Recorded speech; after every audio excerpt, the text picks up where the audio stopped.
Oke, puji Tuhan. Halo Sobat Waras, kembali lagi dengan Pavel 88 Channel.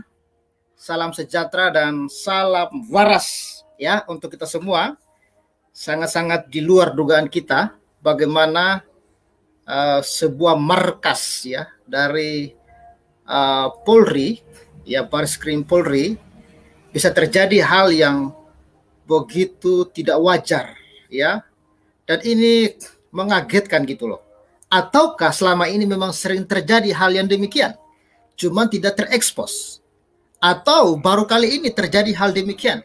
Bagaimana seorang tahanan yang seharusnya diamankan, dilindungi, dijaga ya oleh Bareskrim Polri malah kecolongan ya. Dan yang melakukan penganiayaan ini adalah, walaupun dia seorang tahanan, nanti kita akan lihat bagaimana kronologinya. Walaupun dia seorang tahanan, tapi dia adalah seorang polisi ya, jenderal bintang 2. Bagaimana mungkin dia bisa melakukan hal yang begitu keji ya terhadap Muhammad KC yang fisiknya, minta maaf, sudah tidak kakinya sebelah kiri atau kanan itu sudah pincang. Lalu umurnya sudah tua. Ya, dianiaya oleh polisi yang masih muda, besar, ya, kokoh. Wow, ini sangat tidak seimbang dan sangat tidak manusiawi. Saya tidak tahu di mana hati nurani dia. Lalu sesakit hati apakah dia sama Muhammad KC sehingga dia berani-beraninya melakukan hal yang begitu keji, Sobat Waras. Wow, sangat tidak manusiawi dan menurut saya ya biadab. Ya, oke. Coba kita lihat ya bagaimana kronologinya. Ini yang dimuat oleh ini ya, Kuyo ya. Ini ya Kuyo. Ya, kronologi penganiayaan Irjen Pol ya Napoleon ke Muhammad KC. Ya. Oke, ini dia ya. Dan rupanya dia juga adalah seorang tahanan di sana, sobat ya, seorang tahanan. Ya. Kita simak ya. Berikut kronologi lengkap atas ya penganiayaan Irjen Pol Napoleon Bonaparte kepada Muhammad KC ya.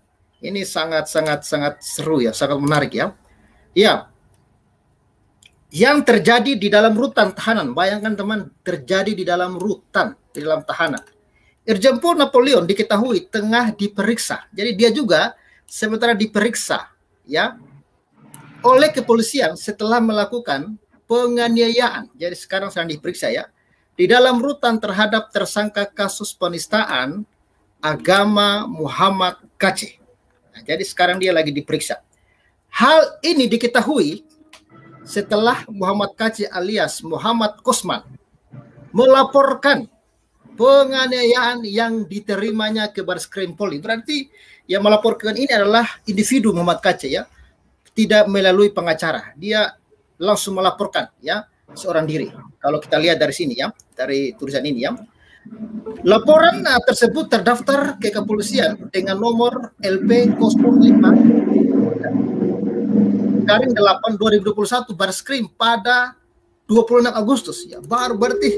Baru aja dia masuk sudah digebukin, langsung dia lapor ya. Ini menurut informasi yang tertera di sini ya. Nanti kita akan dengar langsung bagaimana penjelasan dari para kepolisian. Diketahui Muhammad KC dianiaya di dalam rutan. Bayangkan di dalam rutan oleh Irjen ya Pol Napoleon saat keduanya sama-sama menjadi tahanan. Jadi kedua-duanya sama-sama menjadi tahanan dan tengah berada di ruang isolasi. Sabar dulu. Ini kata-kata ini bersayap ini ya. Bersayap. Maksudnya yang di ruang isolasi ini Muhammad KC bersama dengan Irjen Pol Napoleon atau hanya Muhammad KC saja? Perhatikan kalimat ini ya. Diketahui Muhammad KC dianiaya di dalam rutan oleh Irjen Pol. Ya, saat keduanya, ini ada kata kedua, kata kunci ini. Kedua, sama-sama menjalani tahanan. Ini disambung loh, dan tengah berada di ruang isolasi. Apakah ini sebuah framing seolah-olah Muhammad KC dan Irjen Pol ini dalam satu ruangan? Atau bagaimana? Apakah benar di dalam satu ruangan mereka berdua ini? Atau tapi menurut informasi yang saya dengar, Muhammad KC ruangan tersendiri. Ya seorang diri. Ya ini juga belum jelas. Ini sangat bersayap ini ya. Pertanyaan, apakah suatu ruangan berdua atau bagaimana gitu ya? Ya ini perlu diselidiki nih ya, perlu diselidiki oleh kepolisian ya. Masyarakat pengen tahu apa sebenarnya yang terjadi ya. Lalu polisi sudah menindaklanjuti laporan tersebut dengan memeriksa 3 saksi dan mengumpulkan bukti-bukti yang ada. Bahkan kasus ini juga sudah masuk dalam tahap penyidikan dan akan segera melakukan gelar perkara serta menentukan tersangkanya jika bukti-bukti sudah relevan. Jadi tersangkanya belum jelas, tapi diduga ya sangat kuat Irjen Pol ini ya. Diketahui Irjen Pol Napoleon merupakan tersangka, dia juga sudah jadi tersangka ya, kasus dugaan suap Joko Chandra yang kini ditahan di Rutan Bareskrim Polri, Jakarta Selatan. Sementara Muhammad KC adalah tersangka kasus penistaan agama yang dianiaya ya, yang dinilai merendahkan agama Islam dan melecehkan Nabi Muhammad SAW. Ya begitu ya, sedikit kronologinya. Jadi kita bertanya-tanya ini, apakah mereka ini satu tahanan sama-sama diisolasi atau bagaimana sebenarnya ini? Ya ini sangat menarik ya, sobat ya. Dan yang saya heran, kenapa bisa terjadi penganiayaan terhadap Muhammad KC oleh oknum jenderal ini, kira-kira begitu. Oke, kita langsung aja berkomunikasi, kita berbincang-bincang bersama. Silakan Pak Keren. Salam waras Pak Keren. Salam waras. Salam waras, salam waras. Jadi saya baca berita hari ini ya, dan selalu dikasih tahu cuma 3 saksi yang betul, yang lagi diselidiki. Tapi kalau dipikir-pikir, yang mukul itu udah 1 kan, dan 1 lagi mungkin yang ngasih tahu yang bohong tanggal 26 katanya Pak KC udah baik-baik aja, itu pasti diselidiki juga kan. Nah yang ketiga itu belum tahu itu siapa itu yang diselidiki, belum keluar namanya. Belum. Dan saya yakin itu lebih dari 3 itu. Ada yang sembunyi-sembunyi itu. Kayak tikus tadi, entah kayak apa ceritanya. Nggak mungkin cuma 3 orang itu Pak KC. Ada lagi itu yang lihat. Dan yang lihat dan nggak ngapa-ngapain, cuma diam aja itu harusnya digeret juga. Gitu. Karena nggak berani. Oke, itu aja saya mau sampaikan. Silakan yang lain. Berarti yang baru diumumkan katanya ada 3 ya, tapi ya kayaknya apa kalau kita rasa nggak mungkin cuma 3 ya. Ya ini bayangkan ini nggak mungkin Pak Pavel, nggak mungkin. Karena begini Pak, terjadi tanggal 26, tapi kenapa baru sekarang diungkap oleh kepolisian? Ketika tanggal 26 ditanya oleh pengacara katanya, oh nggak ada. Nah ini pertanyaan besar ini teman-teman. Ya silakan Ibu Hadasa, Miss Hadasa, salam waras. Salam waras Pak Pavel. Salam waras. Dari Indonesia. Ya, Pak Pavel, kalau saya mikirnya begini, si Irjen ini, si Napoleon Bonaparte ini dendam banget sih sama Pak KC ya. Iya loh. Baru nyampe udah disatronin malam-malam jam 1. Belum istirahat juga. Belum istirahat, udah disatronin, dendam banget gitu. Padahal kalau kita runut-runut ya Pak Pavel, ini Pak Napoleon ini kan udah ditahan. Nah ya, setahu saya ya, Napoleon ini ditahan 2020, tanggal 14 bulan 10. Wow, iya betul. Berarti rame-rame. Miss, sabar. Berarti tidak mungkin mereka satu ruangan ya, Miss ya? Iyalah. Iya. Maksudnya gini. Tidak mungkin mereka satu ruang isolasi, tidak mungkin ya? Iya, nggak mungkin. Lagian emang Pak Bonaparte ini pergi kemana, makanya dia harus diisolasi juga gitu kan? Iya, betul. Nah, itu 1. Terus si Bapak ini, maksud saya dendamnya itu loh Pak, baru nyampe udah disatronin, berarti sebelumnya mungkin dia udah tahu nih, udah incer-incer si Muhammad KC ini. Ya kan? Dia udah incer-incer. Tapi kalau diingat-ingat, dia bulan 10 dia udah ini, baru udah ditangkap. Udah ditangkap itu berarti kan tahun lalu. Ini rame-ramenya Pak KC itu kapan sih? Kan gitu. Iya. Apa di Barreskrim mereka nontonin YouTube tuh kayak Pak KC ya? Nah itu kan pertanyaan juga buat kita ya. Kenapa Pak ini ya? Apa dia selama ini nongkrongin Pak KC? Oh Pak KC ini ngomong dikerumunin jin. Oh dia dendam. Makanya begitu datang dia langsung satronin malam-malam. Kan begitu. Iya betul, Miss Adasa, itu Irjen itu sekitar November 2020 dia ditangkap itu. Oh, kalau saya bacanya akhirnya ditahan itu dari mana nih ya? Dari Tribun News. Irjen Pol Napoleon. Oh, Februari ya? Di rutan nih, Mabes Polri akhirnya menahan Jenderal Bintang 2 Irjen Pol Napoleon Bonaparte di rutan Barreskrim Polri Jakarta Rabu 14 Oktober 2020. Gitu. Oktober berarti ya? Iya. Nah, di situ dia ditahannya. Kayak saya pikir gini, nih si Bapak ini apa sempat-sempatnya ya ngikutin kabarnya Pak KC sampai sebegitu dendamnya. Begitu nyampe dia langsung satronin ke kamarnya. Lah, emangnya begitu gampangnya malam-malam keluar ya di polisi itu, di Barreskrim itu. Harusnya kan biasanya kan kayak gitu-gitu nggak mungkin langsung dapat misalnya kunci. Iya betul. Kan ada juga incer-incer dulu, dilihat-lihat dulu kapan nih orang nih keluar nih. Kan begitu. Kapan nih kebuka nih ininya. Diintip-intip dulu. Masa langsung begitu nyampe hari itu langsung berhasil nyatronin, kan begitu, kan lucu. Betul. Sesuatu yang lucu buat kita. Mungkin kita di rumah kita nggak sampai seperti itu. Nggak terjadi sebegitu gampangnya. Gitu kan, ada dulu kan mengamati kapan nih, dilihatin, dipelajari dulu baru dia tahu. Oh dia posisinya di sini, ininya terkunci, kalau kuncinya tersimpan di sana, kan begitu.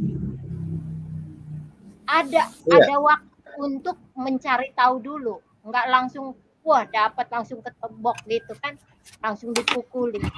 Ini kan menjadi pertanyaan buat kita. Di samping itu yang tadi Pak Pavel bilang, dia itu dibilang masih sehat. Orang udah dipukulin pingsan kok dibilang sehat. Harusnya kan udah begitu keluarga dikasih tahu. Tadi malam, tadi dini hari dia dipukulin. Gitu. Dipukulin sampai masa Pak KC bikin pelaporan dia dipukul, pengacaranya tidak diberitahu atau keluarganya, kan buat kita aneh, janggal, buat kita janggal. Kemudian Pak KC katanya diisolasi, isoman, padahal dia udah baru naik pesawat. Kalau habis naik pesawat kan udah tes COVID. Iya. Prokesnya begitu. Kok isoman? Banyak pertanyaan seperti ini ya? Iya, jadi pertanyaan buat kita. Gitu.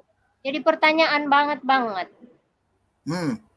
Terus, ya intinya beginilah. Banyak sekali keanehan yang perlu dijawab oleh Polri. Tuh. Kemudian sangat menyedihkan sekali, sangat miris sekali ketika dikatakan, mereka selalu mengatakan diamankan. Sering sekali kata diamankan. Diamankan, ternyata di sana kok nggak aman. Dihajar. Gitu. Saya bertanya-tanya, ini jenderal apa ex jenderal lah namanya, ini masih ex jenderal nggak sih? Masih bisa disebut El Jenderal kan dia udah. Tapi kalau menurut informasi ini Bu, dia ini tidak dibilang ex jenderal, masih jenderal ini Bu. Ini ya. Misalnya ini toh, Iya. vonis Iya. Irjen, berarti dia divonis 4 tahun. Ya, tetap dihukum 4 tahun.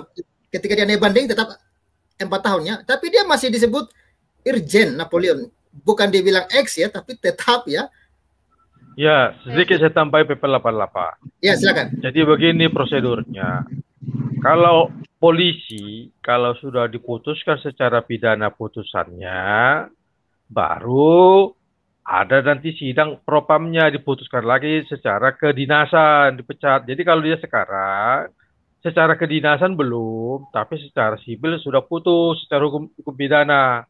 Jadi selanjutnya nanti adalah program keputusan dari kepolisian setelah ditimbang bahwa dia dipecat dari dinas kepolisian. Begitu prosesnya PP 8 supaya jangan simpang siur. Makasih. Baik. Ya, bayangkan ya teman ya. Lama sekali ya Pak Jungkir balik ya. Kan dia divonis itu kan sudah bulan apa ya? Maret kali ya kalau nggak salah ya. Ya, tapi belum ingkrah, Bu. Dia masih banding. Ya, tapi setelah ingkrah nanti baru itu berlaku, Bu. Makasih. Ya. Setelah dari Mahkamah Agung. Mantap kalau begitu. Oh ya. Kalau dia udah ingkrah berarti udah dia bisa dibereskan ya. Oke. Bayangkan ini, Bu. Badan besar kayak gini, bubukin MKC, waduh.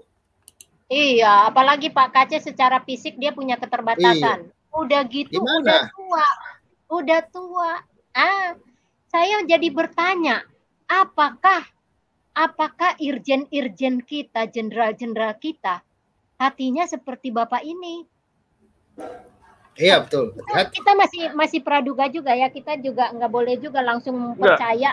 Jadi lu saya tanya PP 88, apa dia ini mualaf ya? Saya kurang tahu Pak, kurang tahu. Dan saya pun tidak tahu apa agamanya nih. Dan tidak pusing juga nih manusia ini. Maksudnya, tapi yang saya tahu memang dia ini lahir di Batu Raja Sumatera Selatan. Kalau dari segi daerah Islam, tapi dari namanya tidak. Tapi saya dengar-dengar apakah dia mualaf ya? Kalau dia mualaf ya beginilah hidup manusia yang jadi mualaf, otaknya jadi kadrun, jadi bego. Makasih. Harusnya Pak Jungkir balik, dia orang polisi itu mereka dibentuk untuk seperti kata Pak Dudung itu, tidak semua agama sama, benar. Mereka kan dididiknya seperti itu supaya mereka netral, Pak. Tapi di sini kalau yang begitu cepatnya reaksinya untuk memukul, menggebuki, untuk menganiaya, itu jelas-jelas itu orang yang tidak jauh dari netral sama sekali. Jauh. Padahal dia seorang irjen. Nah, ini menjadi pertanyaan juga. Apa irjen-irjen kita nih perlu diperiksa juga nih? Kalau menurut saya. Hasilnya begitu. Kalau dia benar ya pelakunya. Tahu-taunya kita nggak tahu dia juga. Jadi kambing hitam kita nggak tahu. Kan ada dulu keputusan yang udah ketok palu. Itu. Kita nggak bisa juga nyalain dia, tetapi jika benar seorang irjen yang sudah meniti karir sebegitunya, wah, dia tidak netral juga. Bahaya ini. Perlu diperiksa-periksa supaya tidak ada yang sejenis ini lagi. Kalau benar ya Pak Pavel, kita harus hormati dia juga menurut saya. Itu dari saya Pak Pavel. Baik. Ya, silakan Ibu Nina, sebelum ke sahabat ya, silakan Ibu Nina, mungkin Ibu Nina mau buru-buru nih. Silakan Ibu Nina. Salam Pak Paper, salam kenal juga baru masuk di sini ya. Salam kenal Bu. Iya. Miris hati saya juga. Iya. Saya juga ibu Bayangkari nih, istri polisi juga, aduh. Mantap. Wow. Miris hati saya. Aduh, Bapak sih perwira menengah AKBP. Iya. Tapi saya tidak mendukung loh kalau ada polisi yang begini-gini nih. Biadab itu, biadab. Jenderal biadab. Wow. Ya, marah saya. Saya sebagai istri polisi juga. Dulu polisi tidak ada begini, Pak. kok ini kok ada ya? Bingung saya. Sampai saya protes loh sama bapak di rumah nih. Iya, Kacek ini kan kesayangan saya loh. Saya sering gabung. Kadang-kadang ngakak di tempat Pak Kacek kemarin. Sampai saya sudah punya WA. Kemarin mau rencana mau ngirimin uang transfer ke Pak Kacek, tapi kan diblokir. Nah, sekarang ini ada nomor rekening ibunya, ntar ke ibunya kah atau ke ibunya langsung rencana mau transfer nih. Saya sebagai anak Tuhan juga, suami juga kan dari Maluku nih, juga kita menyukai Pak Kacek kok, sayang Pak Kacek, senang Pak Kacek kok, mencintai, menyayangi kok. Nah, terus sampai dianiaya itu, aduh miris banget hati saya, nangis saya Pak, beneran Pak. Saya kasihan. Itu sebagai hati seorang istri polisi juga saya kurang menyukai itu polisi kalau benar itu. Tapi biasanya kalau di dalam sel itu kan ada CCTV Pak. Setiap kamar-kamar itu ada. Entahkah itu dimatiin, terus kunci. Kalau Pak Kacek emang sendiri, nggak ada yang kalau di dalam tahanan khusus. Apalagi Pak Kacek ini kan masalah nggak perampok, enggak, narkoba, enggak, membunuh, enggak. Dilindungi loh ini. Iya, dilindungi. Itu kan di dalam sel itu juga kan sendiri.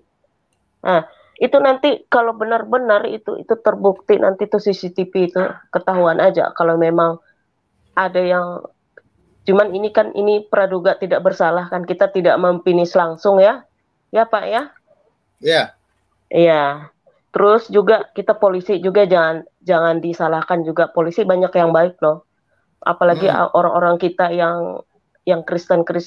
Anak saya juga polisi. Jadi saya menerapkan untuk anak saya juga, biarpun polisi cacat di mata masyarakat, tapi saya menyarankan untuk anak kalau suami kan udah pensiun, baru pensiun udah. Tapi sekarang anak saya lagi dinas ini. Jadi saya mengajarkan anak saya itu kasih gimana ajaran kita Kristen. Anak saya nggak seperti itu. Nah, makanya kejadian yang kayak gini saya ngikutin terus, saya protes loh sama bapak. Kok kayak gitu, Lis? Kok kayak gitu ya polisi? Saya bilang sama bapaknya.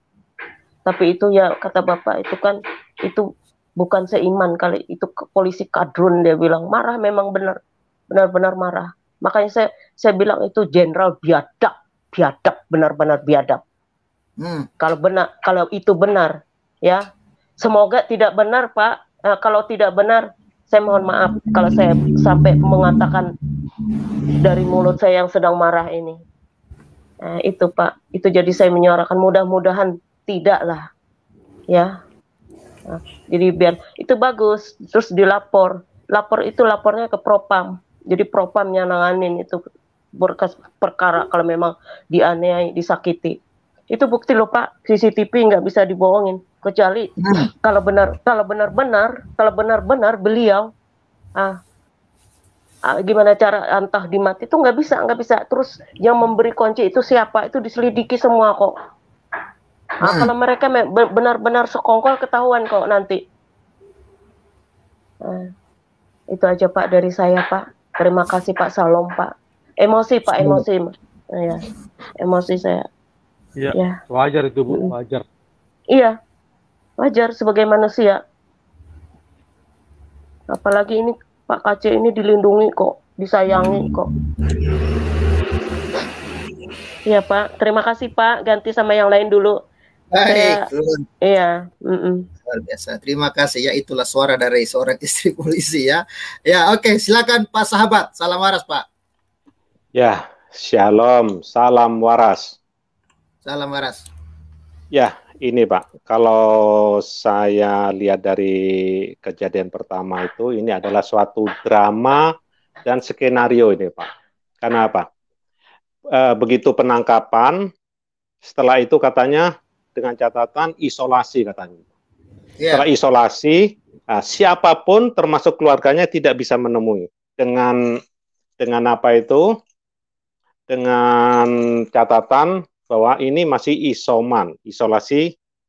Tapi kita harus setelah dipertanyakan, oh baik-baik saja, oh sehat-sehat saja, kan mengkhawatirkan. Oh ini ada apa itu riwayat gula darah dan lagi kalau nggak salah itu pernah saya baca juga kencing darah atau apa ya, kencing darah atau apa, itu dicuekin semua sama polisi. Sudah jelas-jelas itu, oh nggak apa-apa, nggak masalah, kami di dalam ini masih di dalam apa itu, maksudnya pengawasan kami gini. Nah, setelah sama belakangan ini rame-rame Pak Saifuddin Ibrahim, Paul Sang sudah menyuarakan, sudah ketahuan, baru mulai terkuak Pak, terkuak. Nah, si Napoleon ini kan pesakitan ini, dia itu koruptor dan jejaknya itu jelek ini orang ini, gitu kan. Terus agamanya juga nggak jelas juga nih. Saya lihat di Google, saya cari agamanya apa sih ini? Kok namanya aneh juga sih?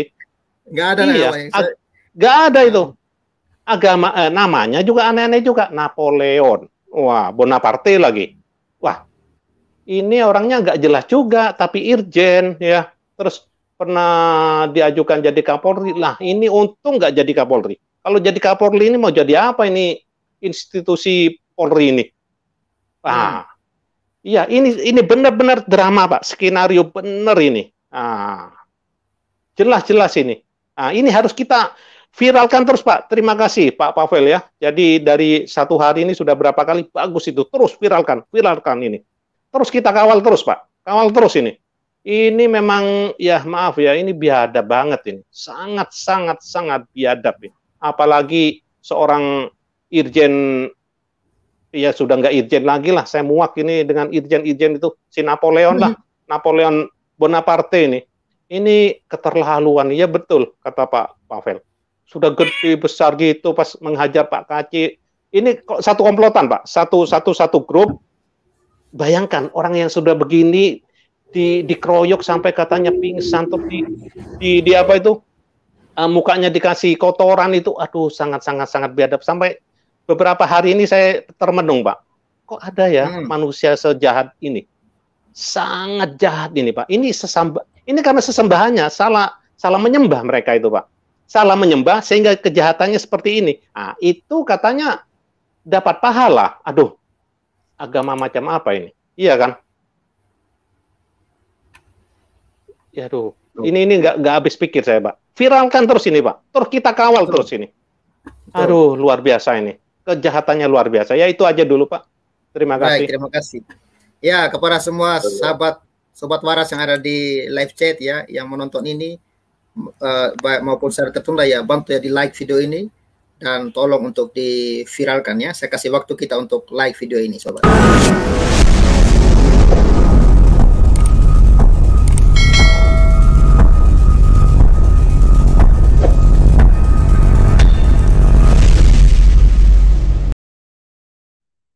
Oh, kita lanjut lagi. Terima kasih untuk teman-teman yang sudah like video ini. Tuhan mengasihi memberkati kalian. Kita langsung ke Pak ini nih, sang penggugat. Silakan Pak sang penggugat. Salam waras. Silakan Pak sang penggugat, buka mic-nya Pak. Oh ya, oke. Ini salam waras, yang waras siapa Pak? Gimana Pak? Ini salam waras, yang warasnya siapa ini? Yang waras ini hukum yang mukulin orang, atau kepala hukumnya itu yang agamanya itu, atau bagaimana? Ini yang waras siapa? Silakan dinilai sendiri Pak. Ya. Ya, dari sini aja kita bisa lihat gitu loh ya. Walaupun kepalanya itu seukuah istilahnya seiman dengan kita, ya, enggak ada jaminan itu benar.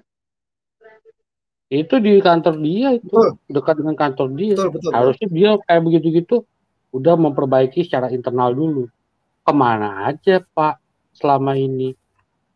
Bapak bukan satu hari kan jadi kepala di situ. Iya kan? Harusnya kan begitu kita udah bisa mikir. Mengenai pemukulan, katanya dikeroyok. Keroyok berarti lebih dari satu. Kenapa ini cuma satu orang yang kena? Ada 3 orang Pak yang sedang diperiksa Pak. Ada 3 orang yang sedang diperiksa. Pertanyaannya ada CCTV-nya begitu Pak? Ya itulah nanti tugasnya polisi untuk mengungkapkan itu Pak. Kita awasi aja terus, kita kawal terus. Saya sih nggak yakin ya itu CCTV bakalan dipublis oleh polisi. Ya. Saya sih nggak yakin. Tapi kalau memang itu dipublis ya bagus. Oh, tapi pasti lihat. Sangat mengerikan tuh Pak. Kalau dinonton sangat mengerikan tuh Pak. Ya kan bisa diblur-blur dikit ya. Cuma kan yang jadi masalah buat saya itu, ini Anda nih yang di dalam kantor polisi ini, petugas piket tuh ngapain? Main gaple kah? Nonton film Korea kah? Ya kan? Orang teriak dipukulin begitu, buak itu kan pasti kenceng Pak. Lagi ngapain? Kan gitu pertanyaannya. Nah terus kita lihat lagi pernyataan-pernyataan dari resmi dari polisi. Oh baik-baik saja, nggak kenapa-napa, sehat. Udah dari situ aja saya udah curiga. Aneh-aneh aja kalau dibilang baik-baik saja, dibilang nggak taunya bonyok. Jadi saya udah melihat ini ya sebagai sebuah konspirasi tinggi sebenarnya. Nggak heran, saya sih nggak akan heran tiba-tiba dia menghilang Pak Kacek, diganti dengan isu yang lain, loh, biasa itu. Udah pasti begitu.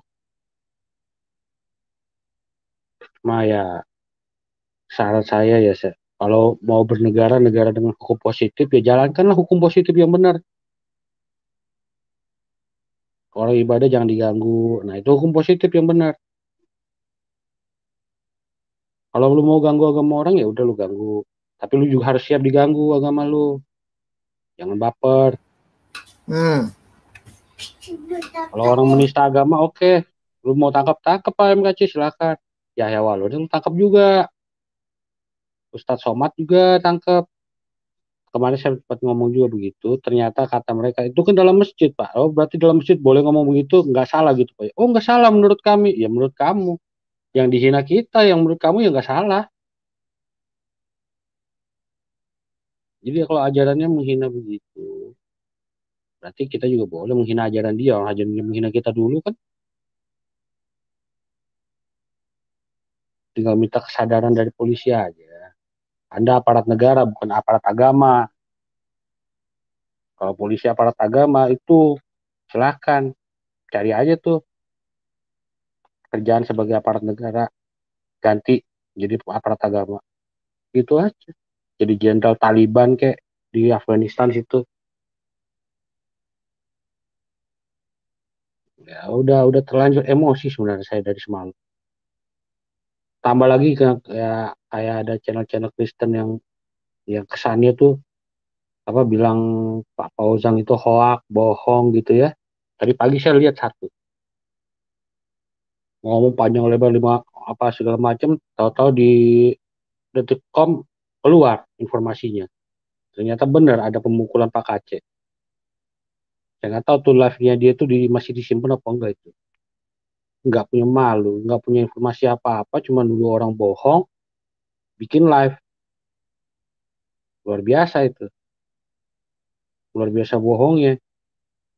Menyerang sama Kristen. Emosi, saya ngeliat orang itu emosi banget itu.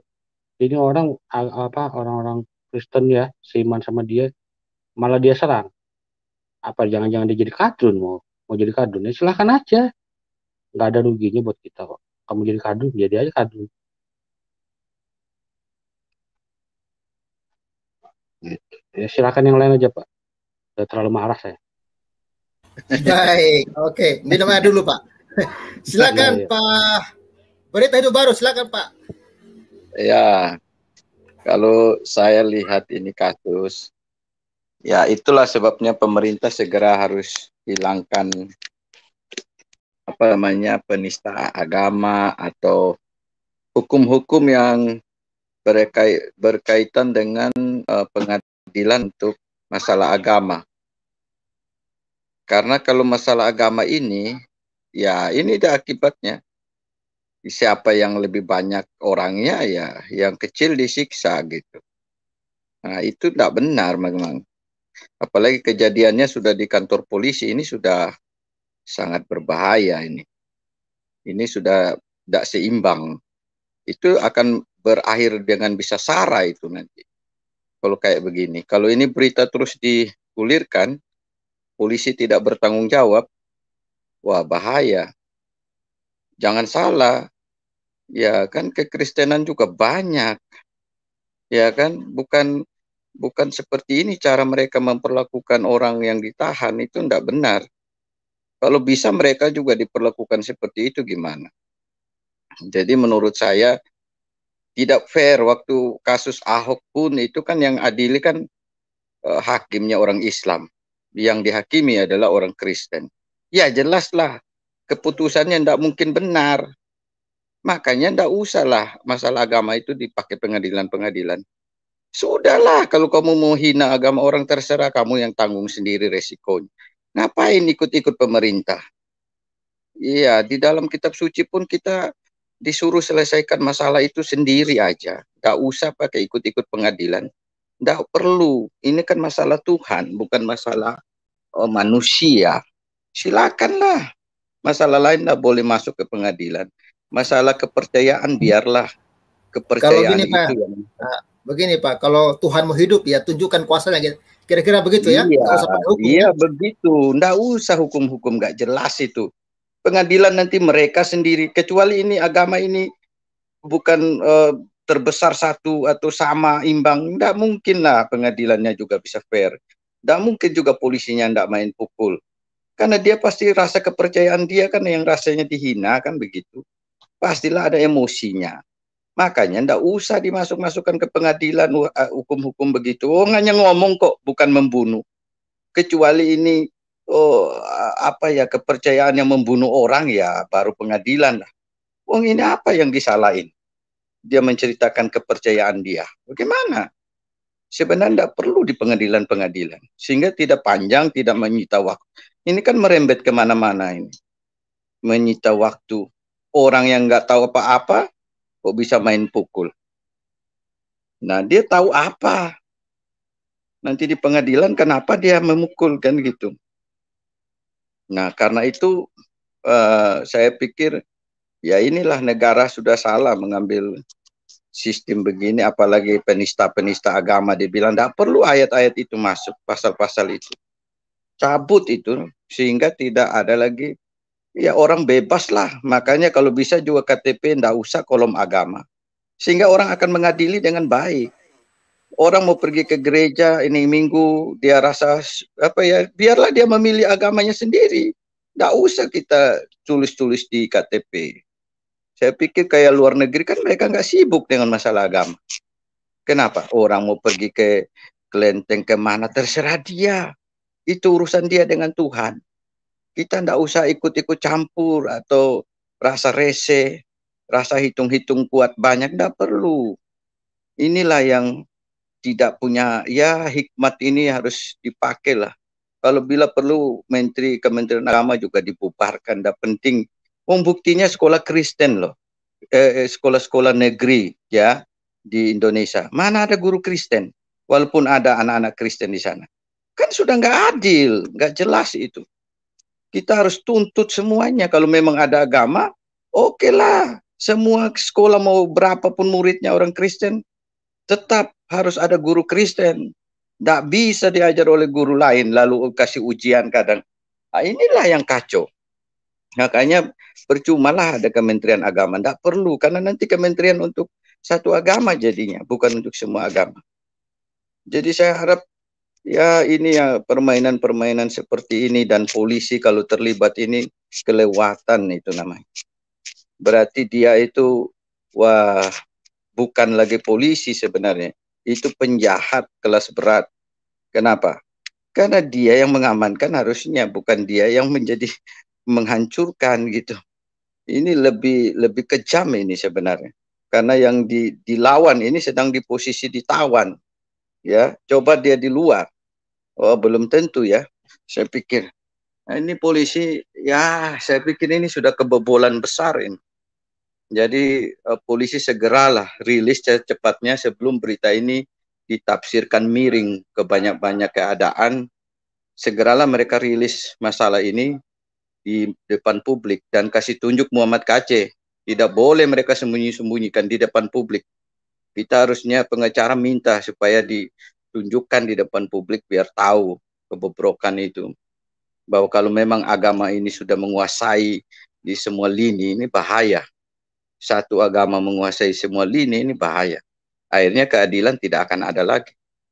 Makanya janganlah pakai masalah-masalah ini dibawa ke kepolisian, kemana-mana, itu tidak perlu lagi lah. Sudahlah, selesai dengan kasus ini, cabut pasal penistaan agama. Semua berurusan dengan Tuhan masing-masing. Kalau memang terganggu, ya berdoalah untuk orang yang menghina itu. Sudah selesai. Ngapain diperpanjang-panjangkan? Ya, kira-kira begitulah untuk sementara. Baik, terima kasih Pak Berita Hidup Baru. Ya, kita lanjut ke Pak Jungkir balik. Silakan Pak Jungkir. Salam waras. Ya, salam waras Paper 88 dan rekan-rekan semua. Salam damai, tetap berdoa. Jadi ceritanya Paper kebetulan saya agak terlambat supaya sedikit informasi.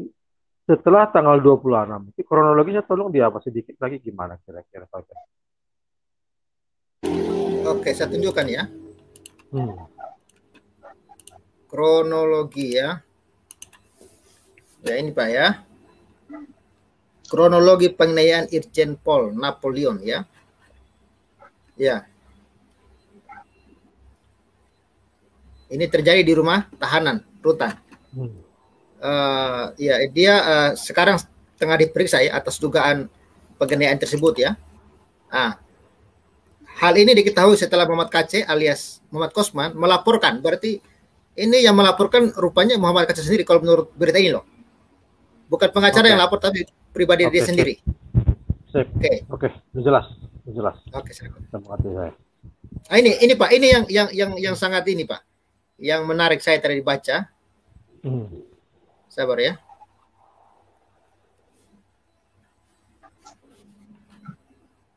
Oke, sabar. Ada yang saya baca dari sini. Nah, ini dia.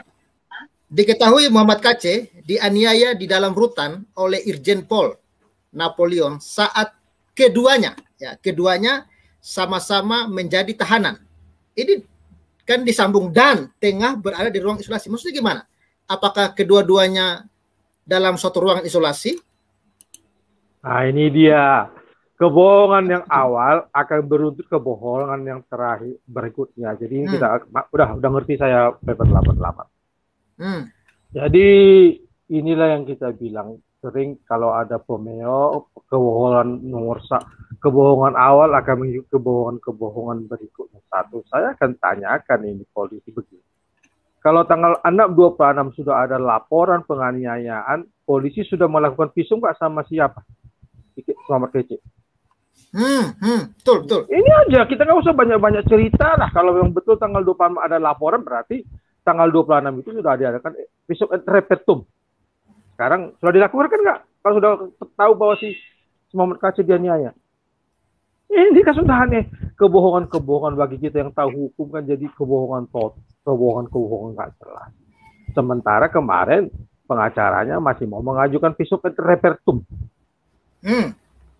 Ini sudah keanehan. Kedua, isolasi mandiri mereka berdua sama itu bukan isoman namanya kalau berdua. Siapa kan sudah lama di situ. Siapa namanya itu si Bonaparte itu. Si manusia koplak istrinya ini kalau nggak salah saya orang Batak ini istrinya, tapi Batak seberang. Ini manusia kalau memang betul dia ini koplak, betul-betul koplak. Tapi kalau saya masih tidak ini ularnya, masih enggak. Kalau saya sih masih kecurigaan saya masih ada yang lain-lain. Ya, kalau saya masih belum percaya. Tanggal 26 Yahya Waloni ditangkap kan? Tanggal 26 sore. Sementara kasus ini tanggal 26 jam 1 sampai jam 3. Saya menganalisa ada apa hanya semuanya. Kalau memang si Yahya Waloni cepat-cepat dibawa ke rumah sakit jantung, kenapa si Muhammad KC nggak cepat-cepat di episode repertum? Ini semakin langka, semakin jelas, semakin kelihatan perbedaannya, semakin kebohongan-kebohongan yang nggak jelas. Jadi kita harus kritis. Mohonlah kepada Polri, saya terus terang saja Pak, rakyatmu tidak bodoh. kita kan bisa menganalisis. Kalau Bapak memang penyidik, kita juga tahu hukum, tahu menganalisa. Nggak bisa begitu. Sudahlah, terbuka saja. Sudah terjadi kesilapan. Kalau sudah ada memang di tubuh Polri orang-orang yang nggak benar, ya udah disikat saja lah. Udah saatnya sekarang pembersihan. Karena negara ini memang sudah harus dibersihkan dari orang-orang yang nggak jelas demi NKRI. Sudah capek kita berbohong untuk rakyat. Sudah, sekarang pemerintah juga sudah harus tegas lagi. Sejenis apa rupanya MUI itu. Bedakan MUI sama pemerintah. Nggak boleh lagi. Jangan terlalu selama ini kalau sudah mereka ngomong, serasa sudah paling hebat. Kucing kurap semua itu sudah sekarang. Kita sudah selalu sekarang berani sudah bersuara, sudah begini. Terlalu kita disakiti sekarang. Keterlaluan kita umat Kristen ini. Ibadah nggak boleh. Bangun gereja sudah ada izinnya nggak boleh. Membangun juga yang sudah ada izin nggak boleh, yang belum ada izin nggak boleh. Ini undang-undang penistaan ini menunjukkan bahwa mereka inilah ketidakpercayaan dirinya. Dan salah satu cara mereka melindungi mereka. Kalau mereka fair, mereka agama benar, bebas, pasti cara-cara inilah maka mereka ini bisa bertahan di dunia ini. Kalau dikasihkan kebebasan sudah punah ini agama. Karena manusia kan rasional, otaknya kan tidak akan mengikuti agama seperti ini. Sudah jelas ini. Makanya dengan cara-cara berlindung di balik hukum. Berlindung dengan cara-cara yang begini untuk mempertahankan diri.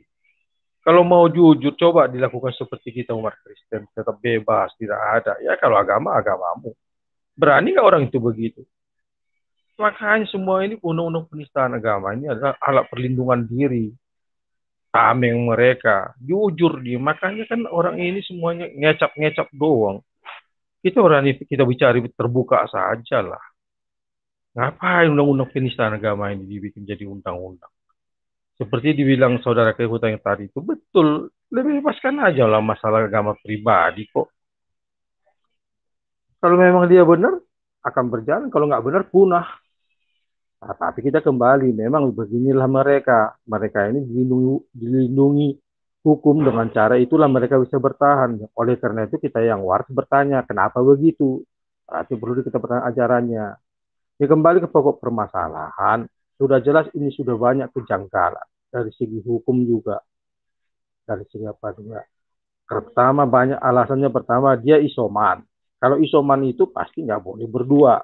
Kedua, jelas dari pernyataan penyidik waktu dikatakan oleh pengacara yang pertama Sandi Situfir, dibilang bahwa dia aman-aman saja, tidak ada masalah. Itu sudah tanggal 1 September loh. Padahal kejadian tanggal 26 September. Ini sudah jelas-jelas bohong penjaga ini. Apalagi yang mau dipertahankan polisi perbohongan ini. Kejadian tanggal 26 ternyata sudah ada pengaduan. Tanggal 1 September, Sandi Situfir menanyakan bagaimana keadaan dia punya klien. Dia mengatakan baik-baik saja, nggak usah takut, aman, isoman. Makanya saya dari awal itu tegaskan kepada saudaraku dan pukul meja. Karena insting naluri saya yang sering melakukan begini, udah curiga, sudah nggak benar dengan puhab. Makanya waktu kalau saya pegang ini, saya pukul itu meja. Ada takut saya, karena saya mempertahankan kuhab saya, gitu. Itu sebenarnya ini sudah nggak benar. Minimal kalau kita bisa lihat, minimal kita jenguk dari luar, dari jendelanya itu dia bagaimana, itu kita minta sama pengacara. Oke, penyidik, penjaga. Kalau memang nggak boleh saya bertemu, minimal saya lihat dia dari pintu kecil. Kalau betul-betul saya ingin tahu saja keberadaan klien saya, itu hak saya. Begitu. Kita kalau nggak bisa ketemu, minimal melihat mengintip dari jendela keadaan klien saya. Begitu. Jadi ini pengalaman untuk selanjutnya saudara-saudara rekan-rekan. Kenapa nggak bisa melihat ya Pak? Iya. Kenapa nggak bisa melihat? Justru itu. Makanya saya bilang lain kali pengacara nggak usah lagi takut. Ini bukan kasus pembunuhan narkoba atau apa ini? Kenapa nggak bisa lihat pengacaranya? Justru itu Pak yang saya bilang keanehannya secara hukum. Pengacara bisa aja harus ribut di sana. Kalau dia tidak bisa ketemu, minimal dilihat dari apa. Saya masih takut. Saya masih siapa sih yang apa? Jangan dulu dimatikan dulu apa yang suaranya. minimal saya melihat dari pintu jerujinya, keadaan klien saya masih ragu, bertekak saja. Semakin mereka bertekak, kita semakin curiga. Kalau mereka jujur pasti, oh ya Pak, kalau mau melihat saja minimal kasih lihat. Dan saya mau ragu karena ini saya mau punya feeling sebagai pengacara saya masih tidak rasa aman. Saya mau lihat dulu minimal dari pintu jeruji, nggak usah saya apa gitu. Karena ini sudah aneh sekali. Pertama, alasannya 4 hari. Setelah 4 hari, 2 minggu. Setelah 2 minggu kejadianlah informasi ini. Jadi sudah kita lihat dari segi penyidikan sudah ada usaha-usaha untuk menghilangkan alat bukti.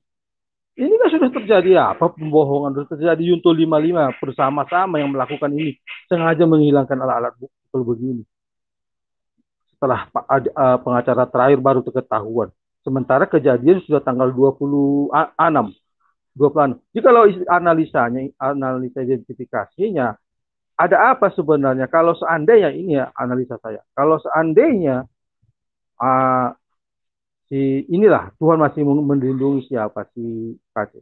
Seandainya kemarin itu si MKC mati, ini ada di lowongan. Oh ya betul sudah melapor dia tanggal 26 kemarin dia nyaya. Ini kan semua membuat apa kan? Membuat alat-alat apa? Tapi untunglah Tuhan tidak mengawal. Ini apa analisa saya bisa saja begitu kan? Untunglah nggak terjadi sama si KC begitu. Jadi bisa saya, oh ya betul dia niaya, ini sudah ada laporannya tanggal 26 gitu. Mau bikin apa? Alasan gitu. Jadi inilah kita sekarang berdoa. Jelas hal ini banyak kejanggalan, banyak keanehan. Tapi terakhir kita berdoa tetap untuk Pak Muhammad KC, biar Tuhan jamah dan Tuhan sembuhkan mujizat jadi dalam dia. Itu aja. Saya percaya Tuhan jamah secara khusus, biar yang memukulnya itu bertobat, bahwa dia melihat bahwa rencana jahatnya tidak terkabul, bahkan dia bertobat, dia melihat bahwa ada Tuhan yang bekerja di dalam diri Pak Muhammad KC. Itu saja, terima kasih, Tuhan Yesus berkati. Bisa sebentar. Baik. Silakan. Iya, kalau bisa maksudnya karena dia sudah dianiaya di saat penahanan ini, sebenarnya pengacara harus langsung bisa minta paksa aja untuk dia dikeluarin, lebih aman di luar kan. Itu bisa saja. Kalau bisa pengacara harus segera melakukan itu. Sebab apa? Kalau nanti dibiarkan, kalau sampai meninggal gimana? Siapa yang bertanggung jawab? Ya. Betul. Kalau benar lebih baik segera sekarang Muhammad KC tidak perlu di sini karena tidak aman. Atau minta perlindungan lembaga perlindungan itu kan ada. Nggak usahlah dipegang sama polisi. Ya, ngapain? Itu yang saya bilang. Itu yang saya sudah omongin kemarin, Pak. Bila perlu pengacara bikin minta ke lembaga perlindungan terdakwa dan saksi. Ini sudah perlu dan sekarang juga harus segera pergi. Kedua, memang sudah ada alasan. Iya. Udah alasan tawar-tawar lagi. Iya. Diambil langsung, nggak usah bilang apapun cincong mereka itu nggak usah didengar. Orang juga kejadian ini mereka nggak bisa jaga walaupun mereka ada senjata kan percuma. Ngapain mereka itu? Kan percuma mereka dibayar oleh rakyat, mereka pukul rakyat, uangnya itu nggak benar itu, memang sudah kejahatan luar biasa itu. Seharusnya mereka itu yang paling mirisnya Pak. Yang paling mirisnya Pak, teroris saja tidak dibuat seperti ini Pak. Teroris lebih Pak. Iya, itu udah. Teroris nggak dibuat seperti itu, tapi dibuat kepada orang yang belum tahu kesalahannya. Oke, tahan dulu ya, nanti baru kita ngobrol lagi. Silakan Pak NKRI. Shalom. Shalom. Debater. Sorry, Pak Pavel 88. Shalom. Halo. Ini menarik ini bahasan MKC ini. Yang sore ini yang ingin saya sampaikan pertama untuk sang debater ini. Dari kemarin cukup banyak masukan pada dia agar bisa bersinergi lah, ngerem dulu. Biar tidak jadi batu sandungan terhadap case MKC ini, kasihan MKC sama keluarganya. Jadi saya mohon kepada sang debater untuk ngerem dulu lah, untuk bisa bersinergi dengan channel Apologet Kristen yang lain. Kemudian yang kedua, saya melihat bangsa ini sudah kehilangan akal sehat. Bayangin seorang Irjen Pol melakukan tindakan melawan hukum, ini udah kehilangan akal sehat gara-gara agama, keyakinan. Ini sudah banyak orang kehilangan akal sehat. Banyak contoh di lingkungan kita, banyak orang tidak intoleran, radikal, bahkan lebih lanjutnya menjadi teroris. Gerakan terorisme ini nyata di bangsa kita. Nggak tahu kapan lagi mereka bergerak, dan mereka itu ada, senyap. Nggak tahu kapan akan terjadi lagi. Ini terorisme ini saya catat dari tahun 81 tuh. Terus yang ramai tahun 2000, bom gereja itu cukup banyak gereja dibom. Tahun 2001 tragedi WTC, kemudian Amerika masuk ke Afghanistan, kemudian 2002 bom Bali 1, 2003 terjadi lagi bom Bali 2, dan berlanjut. Kalau kita ingat juga yang di Surabaya, bahkan satu keluarga, anak kecil, coba dicuci otaknya dengan keyakinan ini, sehingga menjadi teroris. Berani mengorbankan nyawanya untuk membunuh orang lain. Ini sungguh, apa ya, saya nggak ngerti. Kalau saya bilang kehabisan akal sehat saja. Karena awalnya memang saya berpendapat bahwa semua agama itu sama dulu, pendapat saya. Tapi setelah saya 3 tahun ini melihat channel Christian Prince, ternyata memang ada yang salah dengan referensi atau kitabnya gitu. Jadi untuk itu saya mohon kepada orang-orang Muslim di Indonesia, masuklah ke channel Christian Prince untuk melihat isi kitab yang sebenarnya, bukan melalui orang lain. Karena ketika melalui orang lain atau ustadz, maka dia punya kepentingan, sehingga arti itu bisa dibelokkan. Jadi untuk mencari kebenaran, carilah dari berbagai sumber, jangan percaya satu orang saja, itu saran saya. Kemudian kasus MKC ini cukup sering, sudah beberapa kali terjadi, seperti kasus Ahok.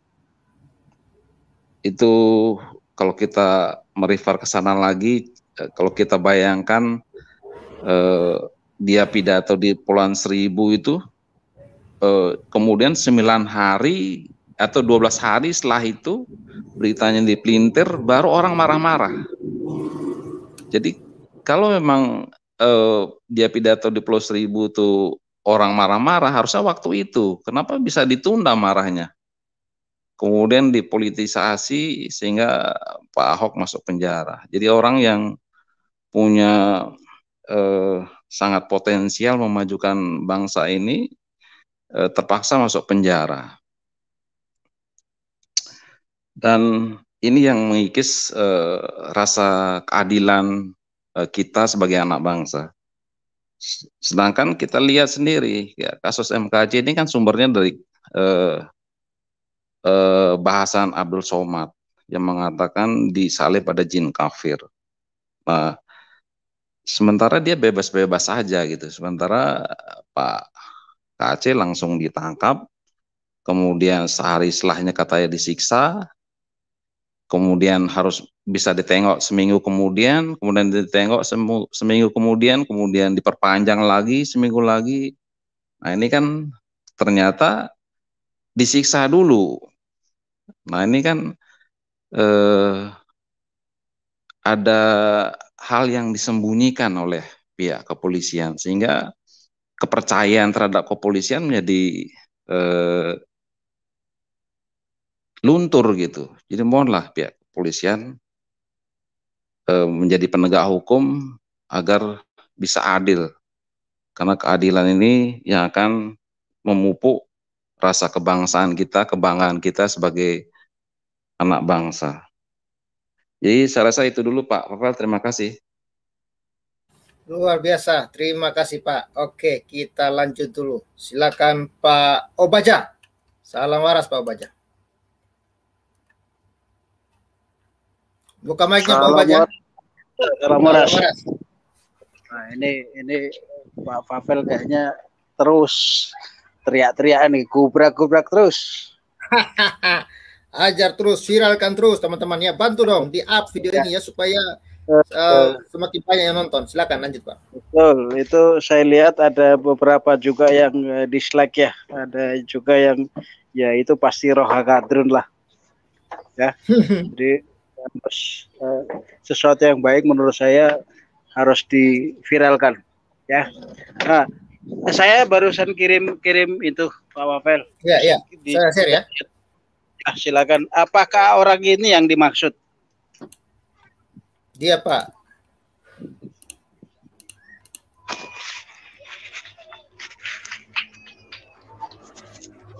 Ya, betul dia nih Pak. Betul ya. Bukan ini Pak ya, bukan yang ini ya. Ya, dia Pak. Lanjut. Betul ya. Nah, yang kedua yang mau saya tanyakan, apakah ini masih dalam pengusutan polisi atau sudah diputuskan? Memang ini tersangkanya si Irjen ini yang tersangka. Tersangka apa nih? Penganiayaan. Penganiayaan. Masih dalam pemeriksaan Pak, tapi jadi kuat dia Pak. Kuat. Ya, menurut saya kita tetap memakai asas praduga tidak bersalah meskipun biarlah polisi yang secara jujur akan mengungkapnya. Dan menurut saya ya tetap ketika belum terbukti kita tidak boleh. Nah, tidak boleh menghakimi orang lain ya karena belum terbukti, tapi kejujuran polisi untuk membuka ini bahwa ternyata memang kita harus sadar. Jadi sekali lagi saya katakan salam Pak KC, salam sadar itu memang berlaku juga bahwa ternyata di polisi juga bisa salah. Ya, bisa juga ada oknum-oknum seperti ini, bisa juga ada oknum-oknum yang sudah disusupi oleh paham radikal, paham yang main hakim sendiri, main preman. Jadi di polisi juga kalau ini betul terbukti, ini berarti memang citra kepolisian dicoreng. Nah, yang berikutnya kan biarlah Kapolri menyelidiki ini, turun tangan. Karena apa? Kalau nggak salah, saya juga nggak tahu apakah beliau ini masih polisi aktif atau sudah di non-jobkan. Gitu loh. Ini kan urutan yang panjang. Kenapa? Sudah divonis 4 tahun, Pak. Divonis 4 tahun, tapi apakah vonisnya itu menonaktifkan beliau atau memecat dia sebagai ini? Kan kita perlu juga karena kasusnya ini kenapa dia masih ditahan? Dia masih menunggu putusan, menunggu banding kayaknya. Iya, betul. Makanya dia ditahan sebagai di Bareskrim. Nah, menurut saya ini juga satu privilege, satu kenyamanan buat tahanan mengajukan mengulur-ulur prosesnya, dia tidak ditahan di tahanan rutan semestinya.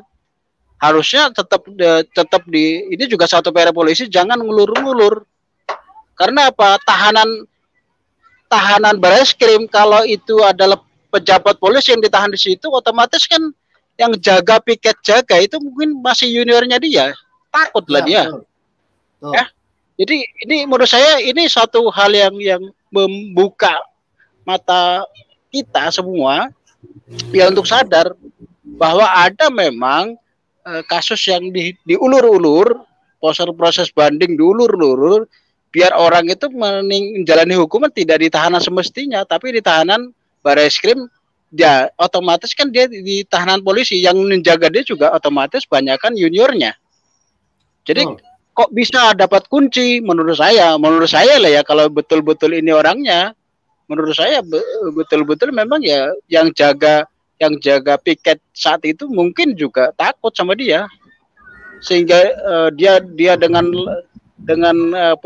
dalih berusaha mengulur-ulur, sehingga yang seperti yang privat kita waktu itu, live kita juga saya sampaikan bahwa ini sudah aneh dari awal, karena pertama masuk tidak boleh dikunjungi, mundur jadi 47 hari, mundur lagi 14 hari, mundur lagi 20 hari isomannya, padahal kan naik pesawat.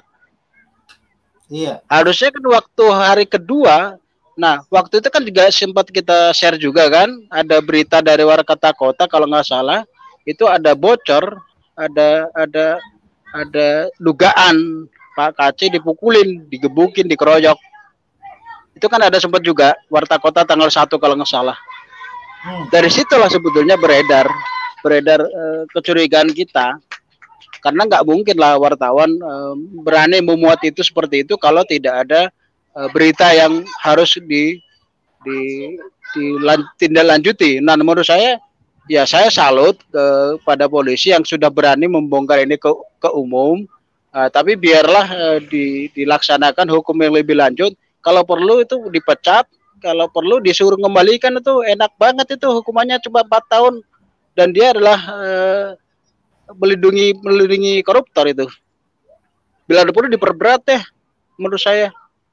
Jadi biar juga kapok gitu loh. Dan taruhlah dia tempatkan dia di tahanan umum. Jangan di Barreskrim lagi yang menjaga dia kebanyakan anak buahnya dia. Ya bukan di penjara namanya, dia jangan-jangan juga dia bisa pulang dengan leluasa kan, karena diulur-ulur kan ini keputusannya kan, masih vonis, masih banding kalau nggak salah ya. Jadi menurut saya kita juga harus fair, tidak boleh menghakimi orang sebelum disangkakan polisi bahwa ditentukan memang dia adalah yang penganiaya. Tetap pakai asas praduga tak bersalah, asas prejudice of innocence ya, itu tetap kita hormati siapapun itu. Kita tidak boleh mengadili orang sebelum terbukti memang dia yang melakukan. Tapi kalau sampai dikeroyok, itu kan itu juga menurut saya dari fisiknya aja sudah Pak KC itu nggak usah digebukin ya, sudah 55 tahun dia kok, nanti juga mati sendiri kok. itu menyedihkan. Dan saya yakin Pak KC ya, hakul yakin saya dengan Pak KC sudah mempertimbangkan dengan akan apa yang akan dia temui ketika dia berani membongkar isi kitab itu. Tapi saya juga beberapa kali bukan berdiskusi dengan dia. Kita hanya membacakan ya. Kita hanya membacakan dan itu memang tertulis. Beda dengan Somad nggak ada dalilnya. Nah, menurut saya fair lah, ya, fair, dan kita tidak boleh ini. Sekali lagi, saya menganjurkan tolong dilihat polisi. Terima kasih sudah jujur, sudah membuka bahwa di rumah polisi pun ternyata masih ada yang harus diperbaiki. Ya, SOP-nya dibetulkan, dikoreksi, dan adukan lagi kasus ini.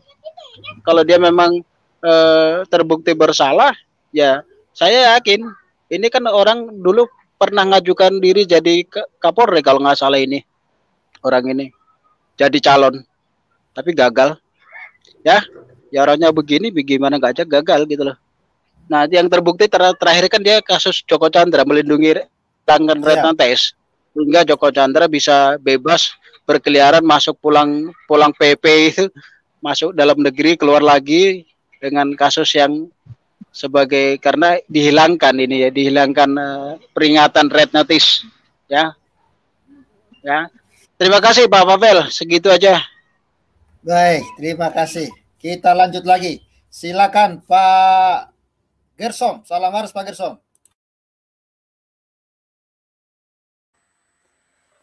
Salam waras. Dengar nggak? Dengar nggak? Salam. Silakan Pak. Salam. Dikerasin lagi suaranya Pak. Aduh gimana? Salam semuanya. Ya, Pak KC tidak mungkin keluar dari penjara. Dia akan dihukum ya. Karena kalau suatu saat Pak KC suaranya kecil, Bot. Kalau Pak KC dibebaskan, Republik Indonesia harus membuang. Suaranya kecil Pak, nggak kedengeran. Daripada salah ini nanti salah. Oke. Salah dengar. Pak KC itu tidak mungkin dibebaskan. Kalau Pak KC dibebaskan, lahirlah jurisprudensinya. Dan Departemen Agama dan MUI terpaksa dibubarkan. Republik Indonesia tidak mau membubarkan Depak dan MUI dan ormas-ormas agama. Oke. Jadi tolong kamu pelajarin itu semua. Karena di Indonesia itu semuanya bobrok. Dari RT hingga ke menteri-menterinya sudah bobrok. Orang hakim-hakimnya aja bobrok. Jadi jangan kamu katakan Indonesia itu negara hukum ya. Indonesia itu tidak pernah memiliki negara hukum. Hukum karet, hukum uang, dan hukum khilafah. Oke. Halo. Hati-hati. Oke. Ya, kita sebagai warga negara Indonesia ya kita tetap ya terus awasi supaya hukum kita di negeri ini semakin mantap lagi ke depan ya. Ya, kita lanjut lagi sekarang ke Pak Sam. Silakan Pak Sam. Salam sadar, salam waras. Tumben nongol lagi nih, salam waras, salam sadar. Iya, mantau terus. Jadi gini Pak, tadi Pak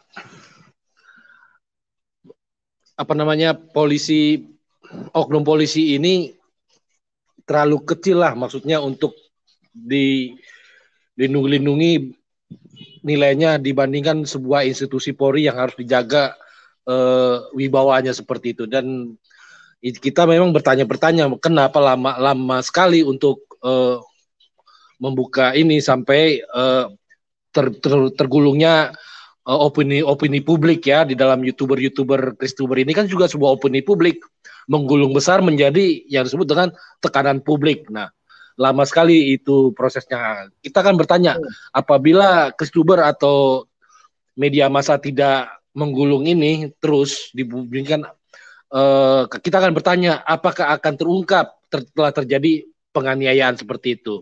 Dan sekali lagi kita apresiasi bahwa oknum polisi tidak terlalu penting lah untuk dilindungi, apalagi yang perlu dijaga adalah wibawa Polri, wibawa kepolisian itu harus tetap ideal gitu. Jangan nggak penting untuk satu orang ini, apalagi dia terkena kasus yang lain. Nah, terus begini, ingat kasusnya Ahok ya. Ahok kena kasus penistaan. Di sisi lain, Buniyani juga kena kasus pengeditan video itu ya, yang membuat yang digulung ya di opini publik kan menjadi tekanan publik, dituduhkan sebagai penistaan agama seperti itu. Ahok tervonis, Buniyani yang mengedit video juga tervonis. Nah, saya katakan kemarin di channel lain, apa yang Pak KC lakukan ini adalah sebuah apologetika jin seperti itu kan. Apologetika jin yang saya maksud adalah tema pembahasan agama, jawab-menjawabnya adalah tema jin. UAS diselesaikan dengan restoratif justice atau memberikan pernyataan alasan-alasan kenapa, jadi diselesaikan dengan memberikan klarifikasi. Nah, di sisi lain Pak KC yang melakukan apologetika jawaban, UAS melakukan apologetika serangan, Pak KC memberikan apologetika jawaban dengan tema yang sama, tema jin juga. Dia harus diproses secara hukum seperti itu. Nah ini kan kemarin di channel lain bilang equality below the law ya, persamaan hukum persamaan perlakuan di bawah hukum. Ketika apologetika jin ya, garis bawah apologetika jin, UAS pelempar apologetika tema jin itu diselesaikan klarifikasi, jurisprudensinya pun harus begitu. Harapan kita jurisprudensi, karena kan tadi Bapak saya bilang kan jurisprudensi. Penyelesaian kasus yang menjadi rujukan untuk berikutnya seharusnya seperti UAS tadi, seharusnya Pak Kaca memberikan klarifikasi kenapa dia melakukan apologetika jin juga, memberikan jawaban apologetika jin seperti itu.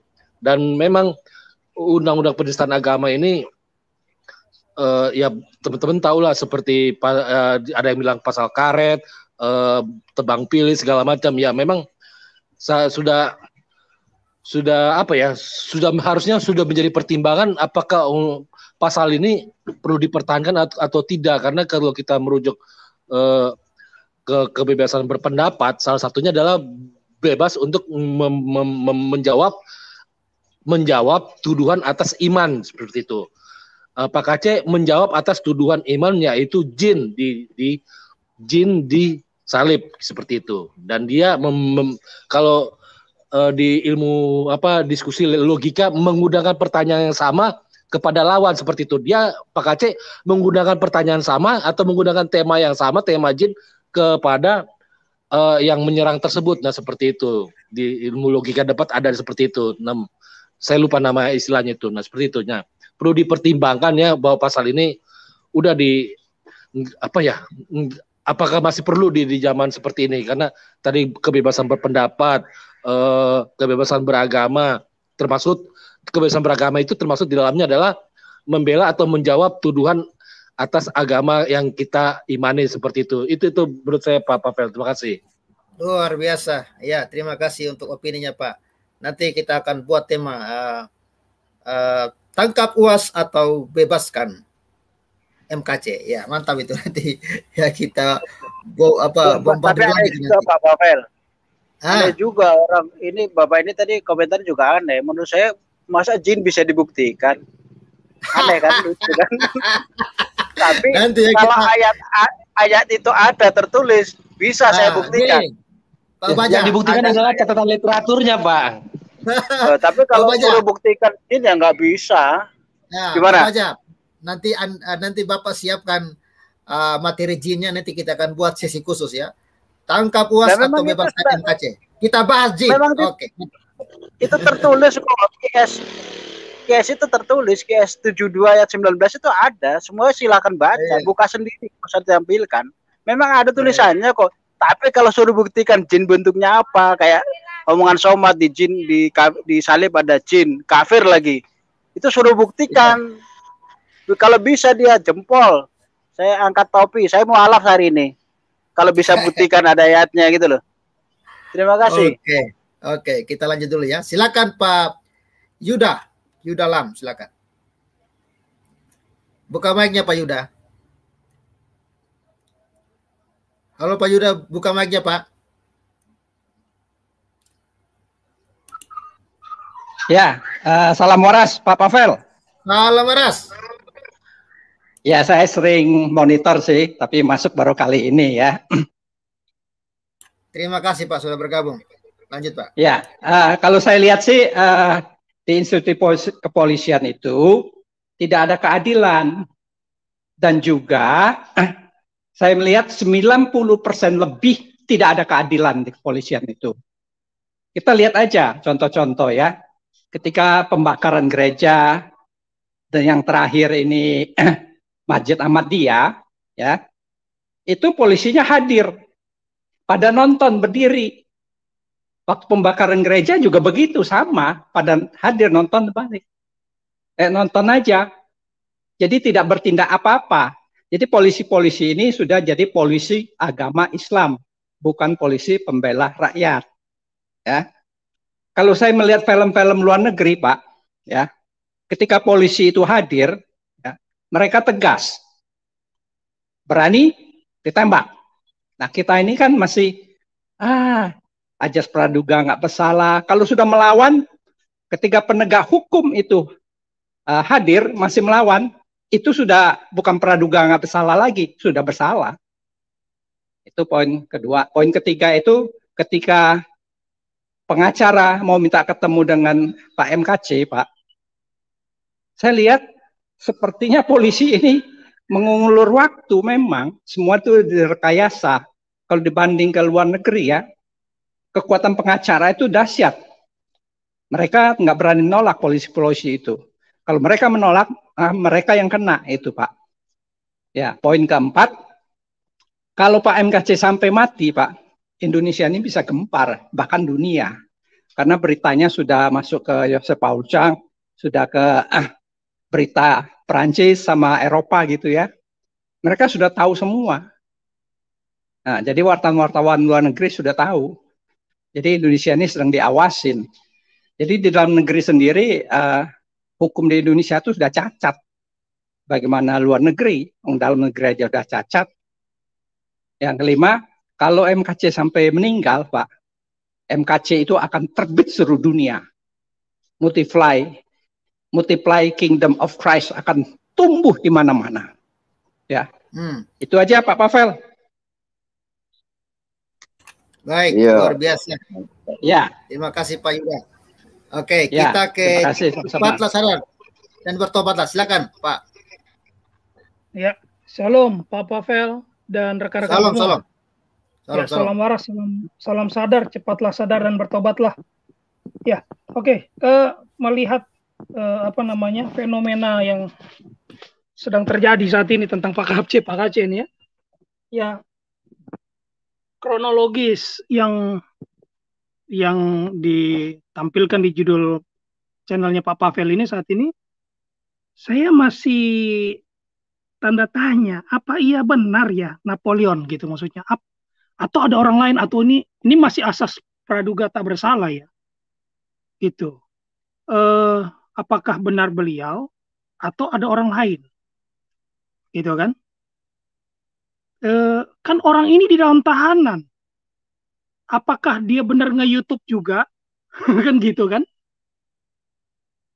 Apakah dia benar juga nonton TV? Nah, kan begitu kan pertanyaannya.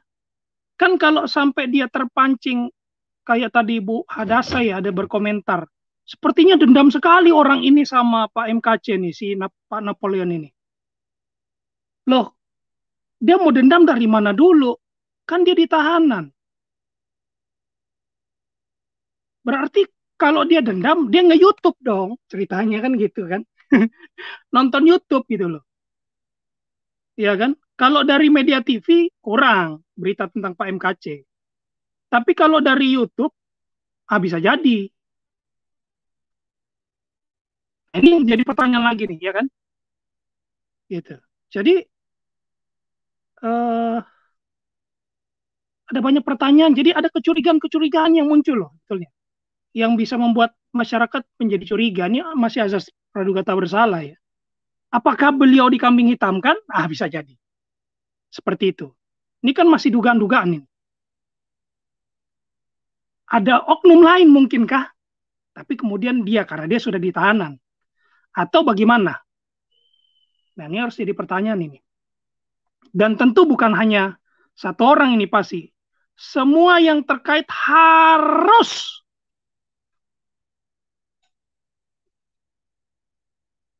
diproses. Yang menyangkut masalah dengan Pak MKC saat ini. Yang terjadi penyiksaan kepada Pak MKC. Ya, tindakan yang tidak manusiawi ini. Ini kita bicara secara kemanusiaan. Tadi teman-teman sudah mengungkapkan Pak KC umur berapa, kondisinya juga kan secara kesehatan ya, fisiknya maksudnya bukan kita merendahkan Pak KC, pincang kan begitu, maaf ya.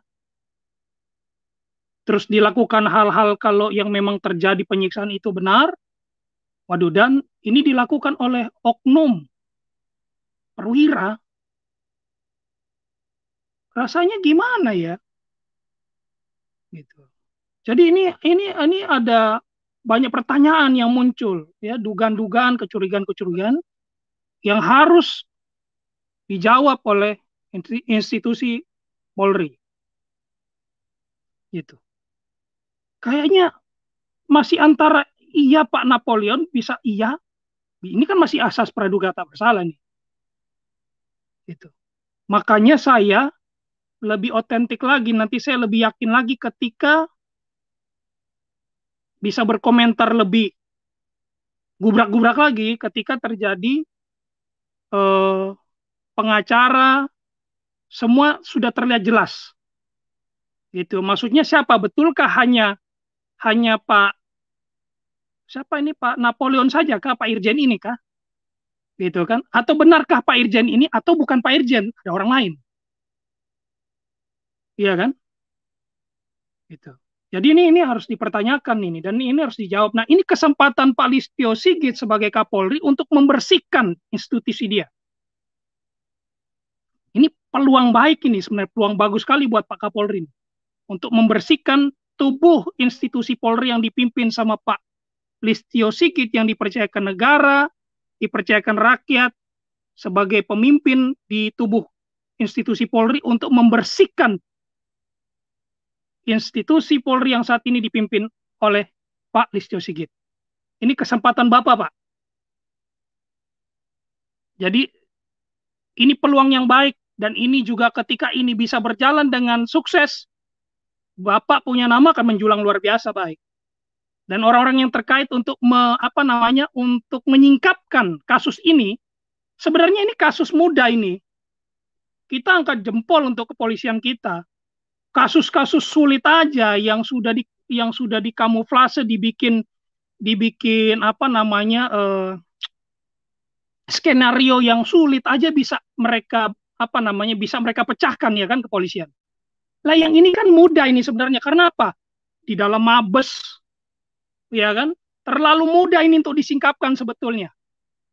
Kalau institusi Polri mau jujur menyingkapkan siapa pelaku utama, siapa dalang utama di balik ini semua. Jadi kita mohon, kita minta tolong Pak Kapolri dan semua pihak-pihak yang terkait yang bisa menyingkapkan ini menyangkut nama baik. Yang menyingkapkan punya value plus loh ketika menyingkapkan loh di tubuh kepolisian. Jadi selamat bekerja Bapak-bapak polisi di institusi Polri. Bekerjalah dengan hati ya, dengan hati nurani dan kemanusiaan yang jernih, bekerjalah sebagai anak bangsa yang cinta NKRI ya. Supaya institusi Polri yang ada ini namanya bisa harum. Dan ini bisa dibilang kasus besar juga ini, walaupun ini mudah dipecahkan ini sebenarnya, karena di dalam Mabes kok nih banyak CCTV kan, katanya begitu kan, dan semua bisa disingkapkan. Kan bisa, tinggal usutnya mudah ini kok.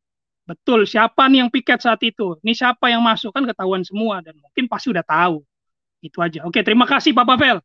Salam waras, salam sadar, cepatlah sadar dan bertobatlah. Tuhan Yesus memberkati kita semua. Haleluya. Luar biasa, terima kasih. Silakan Pak Forest. Salam sadar, salam waras. Semoga Indonesia cepat sadar. Semoga semuanya cepat sadar ya. Nah, dan waras. Jadi begini Pak Papel, kalau saya melihatnya ya, atau analisa saya begini. Karena ini tadi Pak Kabareskrim sendiri sudah mengakui adanya penganiayaan terhadap Pak KC, ini berarti sudah sampai ke pucuk pimpinan. Artinya pucuk pimpinan itu ya Kapolri ya. Nah, karena kalau sampai ke Kabareskrim mengakui dan ada konferensi pers lagi yang dilakukan oleh Polri sendiri, berarti ini kasus ini sudah sampai ke Pak Kapolri. Jadi makanya ditindaklanjutin. Nah, menurut saya ya, ada narasi yang berkembang, dan kalau kita baca berita-berita itu apakah itu berita hoax atau tidak, dari MUI sendiri menginginkan pembunuhan terhadap Muhammad KC gitu loh. Nah, tapi ini berita ini saya nggak tahu persis apakah ini hoax atau gimana. Tapi ada berita-berita yang berkembang sedemikian rupa. Nah, dan kalau kita lihat juga laporan ini adalah laporan dari Sekjen MUI. Dan laporan Sekjen MUI dan langsung ditanggapi oleh Polri. Nah, jadi di sini kita lihat apakah ini benar-benar Pak Napoleon.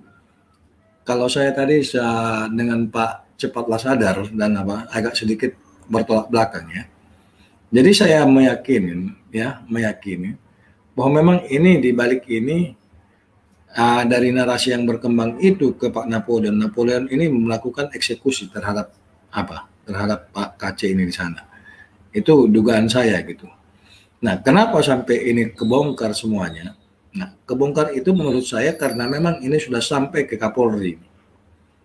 Nah, berita ini sudah sampai ke Kapolri. Nggak mungkin nggak sampai ke Kapolri sehingga Kabarreskrim berani melakukan mengakui adanya penganiayaan dan seperti kita baca di Detik.com ya, yang melakukan penganiayaan itu terhadap Pak Muhammad KC itu adalah si jenderal yang gemuk yang besar ini gitu loh. Nah, jadi tindakan yang dilakukan oleh Kabarreskrim itu menurut saya adalah atas perintah daripada Kapolri. Nggak mungkin Kapolri langsung melakukan tindakan seperti itu tanpa melalui Kabarreskrim. Nah, jadi itu yang menurut saya itu Cuman tadi judulnya ini Pak KC kronologisnya. Nah, saya belum mendengar kronologisnya ini. Bagaimana kronologisnya? Apakah sebatas dari penganiayaan dari jam 1 pagi ke jam 3 pagi itu, atau ada kronologis yang dilakukan?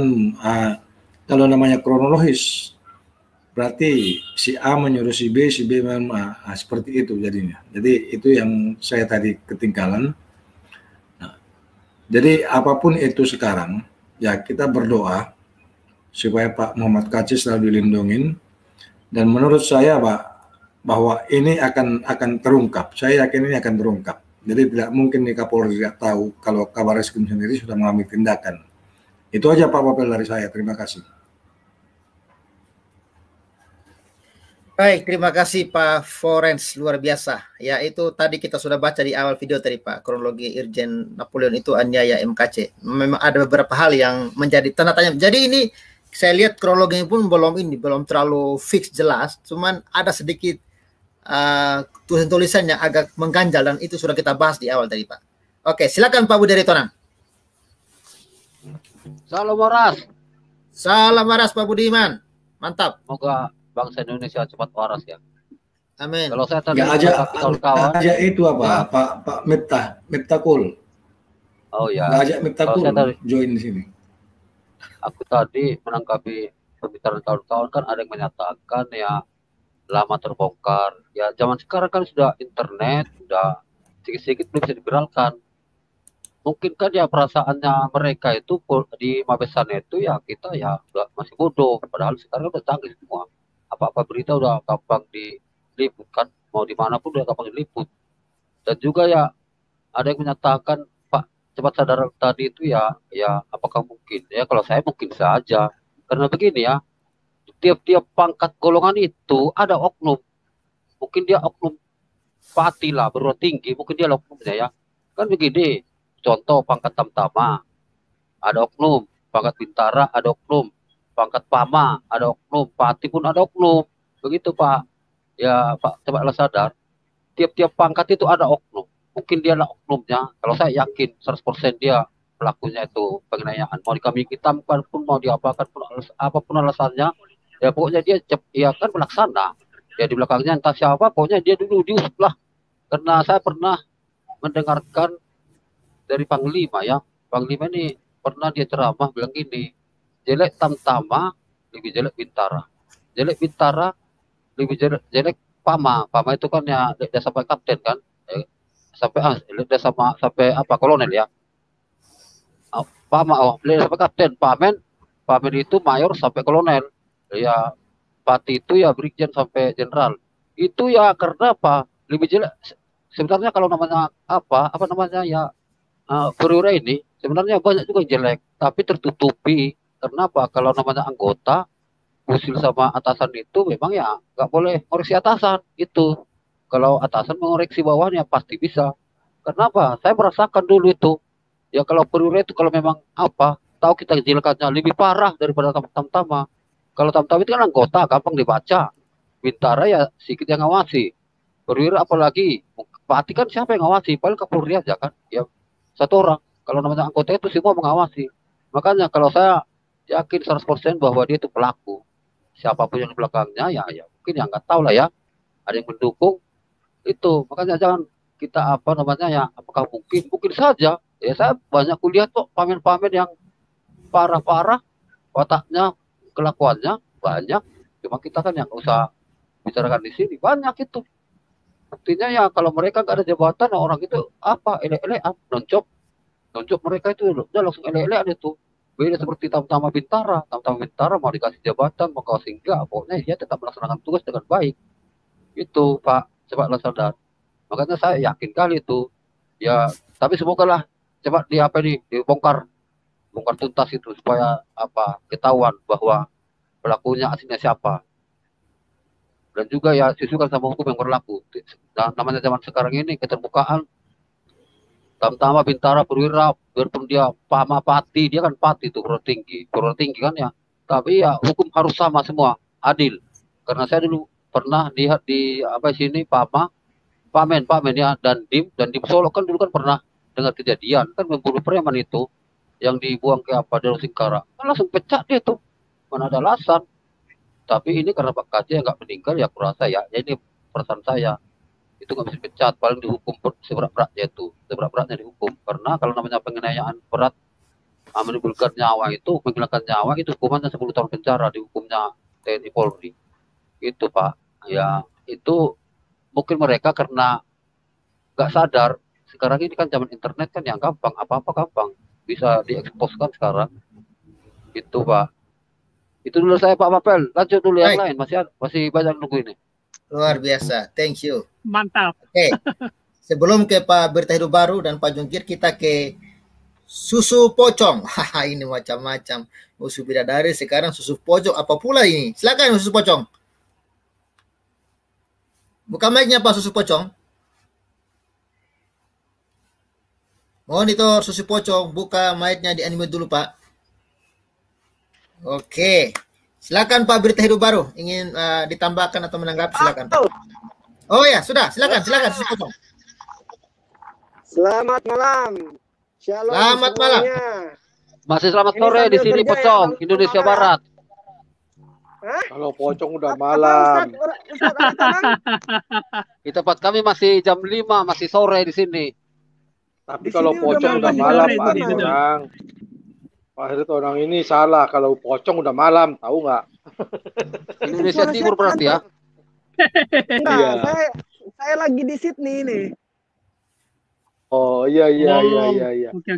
Ya udah malam kan Sydney sekarang ya. Udah jam berapa sekarang? Sydney. Itu suaranya kok kayak gitu ya? 4 jam bedanya sama Indonesia Barat. 4 jam itu ya. Iyalah berarti udah jam. Jadi saya sih mau nanggepin dikit aja ya. Dari tadi saya monitor. Ya luar biasa sih tanggapan teman-teman semua ya. Cuma kalau aku sih lebih positif ya. Aku positifnya dalam arti ya biarin aja polisi mau update apapun. Malah aku seneng kalau dia tiap hari update ya kan. Update kekonyolan mereka ya kan. Satu ruangan Pak Kaci sama si jenderal ini, entar besok apalagi dia ada bahan dan biar seluruh dunia tahu lah kekonyolan pemerintah kepolisian Indonesia nih kayak gimana gitu loh. Lucu kali mereka setiap bikin berita itu selalu blunder.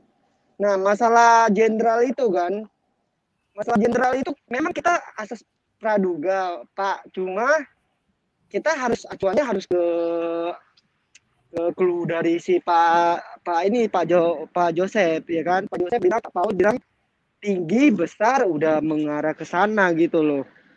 Nah, polisi kan nggak mungkin mengkambing hitamkan seseorang tanpa mereka pikir panjang.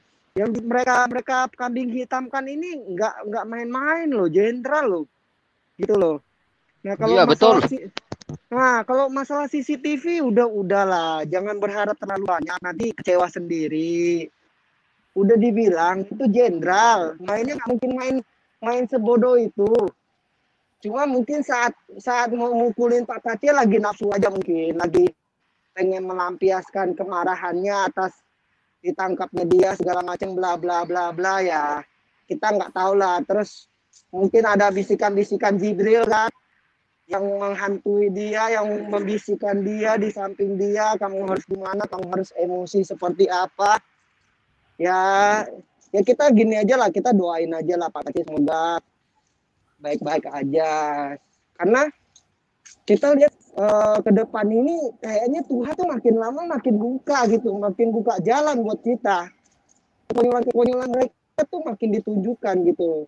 Memang anak-anak dia dipukul, anak dia disiksa, anak dia hampir kita katakanlah hampir mati lah dipukulin sama mereka.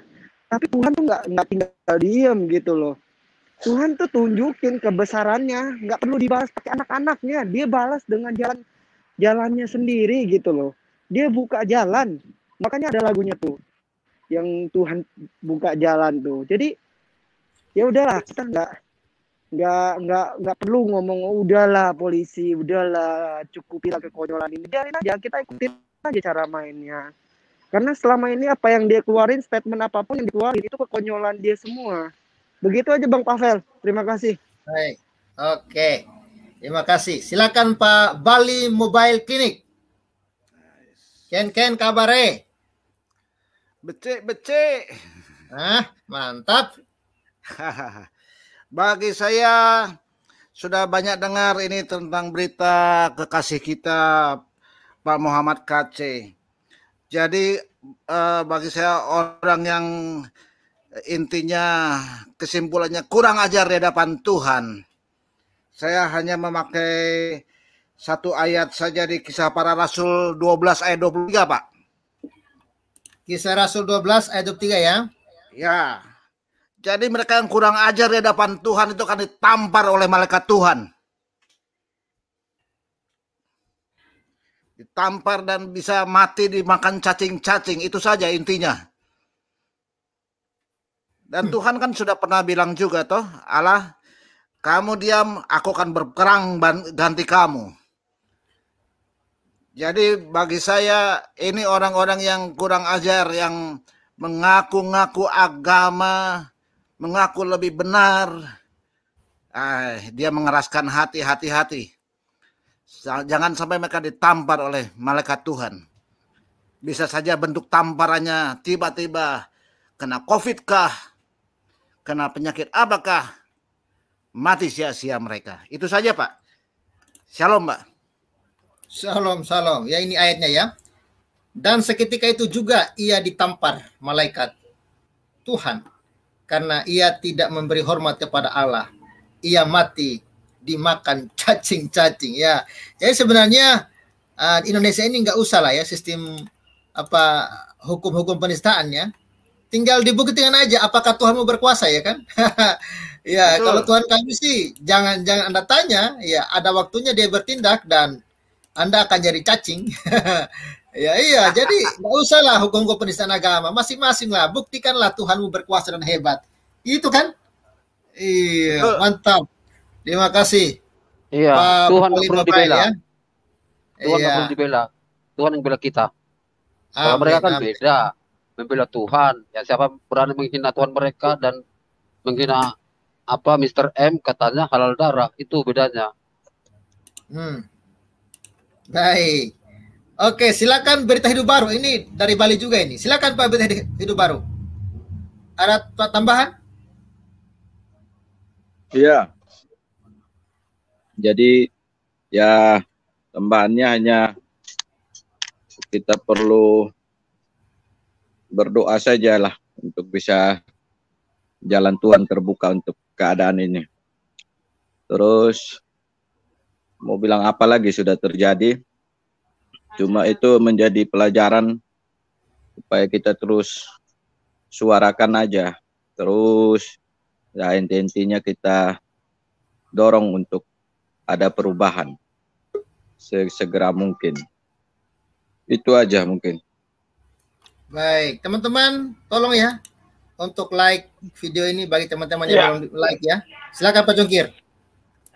Jadi semua ajaran-ajaran yang tidak benar harus dijungkir balikkan. Sudah saatnya kita berbicara kebenaran. Itu ajaran-ajaran kadrun, ajaran nggak benar, ajaran iblis setan, jungkir balikkan lagi. Tidak perlu lagi kita takut. Bahwa hanya dengan mengenal Kristuslah dunia ini akan aman. Sudah terbukti mereka membuat peraturan-peraturan untuk mempertahankan mereka punya ajaran. Kalau memang betul benar, lepas saja. Itu namanya kalau berani. Nggak usah harus bikin aturan-aturan. Apalagi masalah agama itu masalah pribadi. Jadi sudah nggak usah lagi lah ada framing-framing dari orang-orang yang nggak jelas. Kalau memang benar, mari hapuskan tuh pasal-pasal penistaan. Untuk Kapolri, tolong Kapolri. Saya tidak mau mengatakan apakah Anda Kristen atau tidak. Tapi saya mau mengatakan Anda sebagai Kapolri, penegak hukum, tunjukkan, berbicaralah. Gimana pengadilan ini? Kebetulan Anda Kristen, dari awal saya mengatakan saya tidak pernah bangga Anda Kapolri sekali umat Kristen. Karena yang perlu bagi saya siapapun dia, tunjukkan eksistensinya. Tunjukkan aplikasi daripada tugas kepada rakyat. Ini yang perlu harus kita tanamkan kepada seluruh bangsa Indonesia. Mau apapun agamamu, tunjukkan dedikasimu untuk negara NKRI. Contoh Pak Letjen Durung, itu salah satu contoh jenderal yang harus ditiru. Mari orang-orang yang sudah mulai kadrun bertobat untuk kemajuan Indonesia. Sekali lagi untuk Pak MKC percaya walaupun Bapak nggak dengar, percayalah. Rencana jahat tidak terkabul. Tuhan telah melindungi engkau. Saya yakin engkau akan kelak bersaksi bagaimana Tuhan menjamah engkau dan menyelamatkan engkau. Semakin menunjukkan bagaimana Yesus yang kita sembah itu hidup, ada. Aku percaya jika saatnya nanti Pak MKC akan bersaksi bagaimana dia akan bersaksi pada waktu dia pingsan itu kali sudah merasa ada mati kali. Saya bisa mengatakan, tapi Tuhan jamah dia hidup lagi. Makanya saya bilang, analisis saya, dugaan saya, perkiraan saya, praduga saya, makanya dibikin laporan tanggal 26 itu kan di sini pas kejadian itu. Kalau mereka sudah menduga dia itu sudah kalau analisa saya ya, perkiraan saya, sudah terjadi yang tak diinginkan sama Pak KC, makanya langsung dibikin laporan tanggal 26 itu. Baru muncul sekarang. Ini pradugaan saya. Sehingga nanti pas kalau ada apa-apa terjadi, udah ada memang laporan dia niaya. Tapi Tuhan tidak menginginkan. Itulah membuat alibi. Pradugaan saya akan timbul karena begini caranya sebagai saya yang tahu hukum. Saya berpraduga. Ini adalah satu alibi kian mau dibuat oleh orang-orang ini supaya kalau memang kejadian kian tanggal 26 itu hal yang tidak diinginkan kepada si MKC, udah ada alibinya. Memang betul ini sudah ada laporannya. Inilah akhirnya berkorelasi ada hubungannya kan. Pas tanggal 26 itu, tanggal 26 dia melapor. Gitu. Tapi lihat rencana manusia, sini kita akan bersaksi nanti, kita lihat kesaksian daripada Pak MKC bahwa rencana manusia tidak akan bisa karena rencana Tuhan yang bisa. Rencanamu semua manusia bisa melakukan, mereka merencanakan. Ada firman Tuhan mengatakan manusia bisa merencanakan tapi Tuhan yang menentukan. Tapi analisa saya ini coba nanti kalau Pak MKC sudah bisa berbicara konferensi pers mungkin akan terjadi kesaksian dia ini. Karena analisa saya seperti itu. Dugaan saya seperti itu. Coba nanti kalian perhatikan rekan-rekan di sini. Tuhan Yesus memberkati. Kita terus berdoa untuk Pak MKC. Percayalah Tuhan kita Tuhan yang hidup. Lihatlah semakin banyak nanti orang yang bertobat dengan kejadian ini. Semakin membuktikan Tuhan kita adalah Tuhan yang perkasa. Bukan Tuhan abal-abal yang harus dibela dengan manusia dan dibela dengan hukum-hukum dunia. Terima kasih, Tuhan Yesus berkati. Luar biasa. Terima kasih. Ada tambahan lagi teman-teman yang lain sebelum kita akhiri? Oke, aku tambah sedikit ya. Nah, gini, dulu, memang rencana Tuhan, pas itu yang dibilang Pak Jukirbal, rencana Tuhan tidak sama dengan rencana manusia. Manusia berencana, ya Tuhan yang menentukan, ya apapun rencana manusia, contoh rencana jahat, ya kalau Tuhan nggak berkehendaki nggak akan mungkin terjadi. Ya semoga Pak KC, saya berdoa tetap lindungi Tuhan Yesus dan tetap tabah menghadapi, karena cobaan itu tidak akan diberikan Tuhan melebihi apa kemampuan manusia. Tolong Pak Papel dibacakan untuk Pak KC ini. Yesaya 46 ayat 4 supaya Pak KC kan ya biar nggak mendengarkan akan apa tabah menjalani. Saya kira ayat Arab tadi. Ulang apa tadi Pak? Yesaya berapa? Yesaya 46 ayat 4. 46 ayat 4.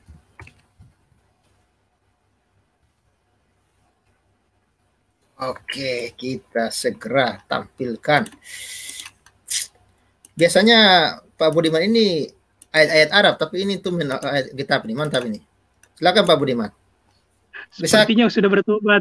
Udah, bacakan aja, enggak apa kecil kali, enggak nampak. Oke, Pak Budiman. Sampai masa tuamu, aku tetap dia, amin. Dan sampai masa putih rambutmu, aku menggendong kamu. Aku telah melakukannya dan mau menanggung kamu terus. Aku mau memikul kamu dan menyelamatkan kamu. Amin. Puji Tuhan. Amin.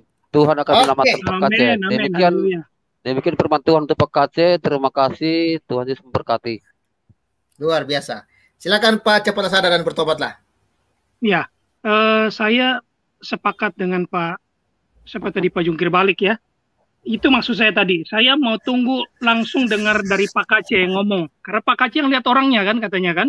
Siapa yang pukul dia, yang eksekusi dia, melakukan apa namanya tindakan apa yang Pak KC alami ketika dia mengalami pemukulan dan penyiksaan itu. Jadi sesudah itu baru saya bisa berkomentar dengan luasa untuk tentang hal itu. Nah, tapi ya kita berdoa dan bersuara ya, tetapi yang terpenting kita berdoa karena memang Tuhan nggak perlu kita bela, agama kita nggak perlu kita bela, wong kita yang perlu dibela Tuhan kok ya kan, gitu. Jadi saya sepakat juga dengan teman-teman bahwa kita terus berdoa supaya Tuhan nyatakan kemuliaannya di bangsa ini, bahwa Tuhan kita adalah memang benar-benar Tuhan yang hidup dan sebenarnya sudah terbukti kan. Pak Ahok aja kan ada pembuktian sebenarnya.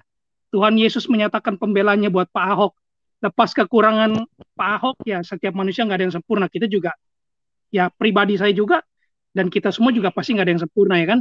Tetapi kita bersyukur Tuhan membuktikan bahwa Dia tidak menutup mata atas setiap anak-anaknya yang ya diperlakukan dengan tindakan yang tidak adil. Sebabnya Tuhan tolong kita semua, ya. Salam waras, salam sadar, cepatlah sadar dan bertobatlah. Tuhan Yesus memberkati kita semua. Haleluya, shalom. Luar biasa. Miss Hadasa, ada tambahan, Miss? Saya mau bilang satu aja. Teman-teman, kita ini satu tubuh Kristus. Kita harus bersatu. Fokus kita adalah memantau bagaimana Pak KC itu diperlakukan. Apakah keadilan berlaku dalam kasusnya Pak KC ini gitu. Jadi kita yang Kristuber ini terutama kita fokus aja ke situ. Nggak usah kita fokus ngeributin si A, si B, atau apalagi kalau coel-coel teman kita sendiri, saudara kita sendiri. Tunggu, sabar aja. Kalau memang ada yang tidak sepaham, japri aja gitu. Kita fokus karena kita semua dari percakapan tadi kita sadari ya bahwa ada sesuatu yang harus kita awasi supaya berjalan seperti yang seharusnya ketentuan di Indonesia. Itu aja Pak Papel. Luar biasa. Oke. Teman-teman, ya Miss Hadasa ini ada channel juga ya. Saya taruh di live chat. Silakan diklik dan bantu subscribe ya. Miss Hadasa. Ya, luar biasa teman-teman. Saya kira demikian pertemuan kita pada sore hari ini. Teman-teman di Rob, Anda semua luar biasa. Opini-opini Anda sangat luar biasa. Yang dan di live chat, kalian juga semua luar biasa. Tanpa kalian tentu video ini tidak akan viral. Oleh karena itu saya mohon bantu viralkan ya, viralkan. Bagi di WhatsApp, di grup-grup WhatsApp, di Facebook ya, supaya suara kita itu bisa didengar ya, karena kita bukan soal Muhammad Kacenya, tetapi ini soal keadilan di bangsa ini ya, supaya Indonesia ini lebih baik lagi hukumnya, dan polisi tolonglah ya, jadilah polisi yang menegakkan keadilan, jangan main hakim sendiri ya, kira-kira begitu. Terima kasih teman-teman, jangan lupa untuk subscribe channel ini, like, komen, dan share. Tambahan dari saya, jangan lupa berdoa khusus untuk Pak Kaceng. Betul. Oke, itu saja. Makasih. Luar biasa. Tiap Oke, hari salam Waras, kita doakan. memberkati. Salam and bye-bye.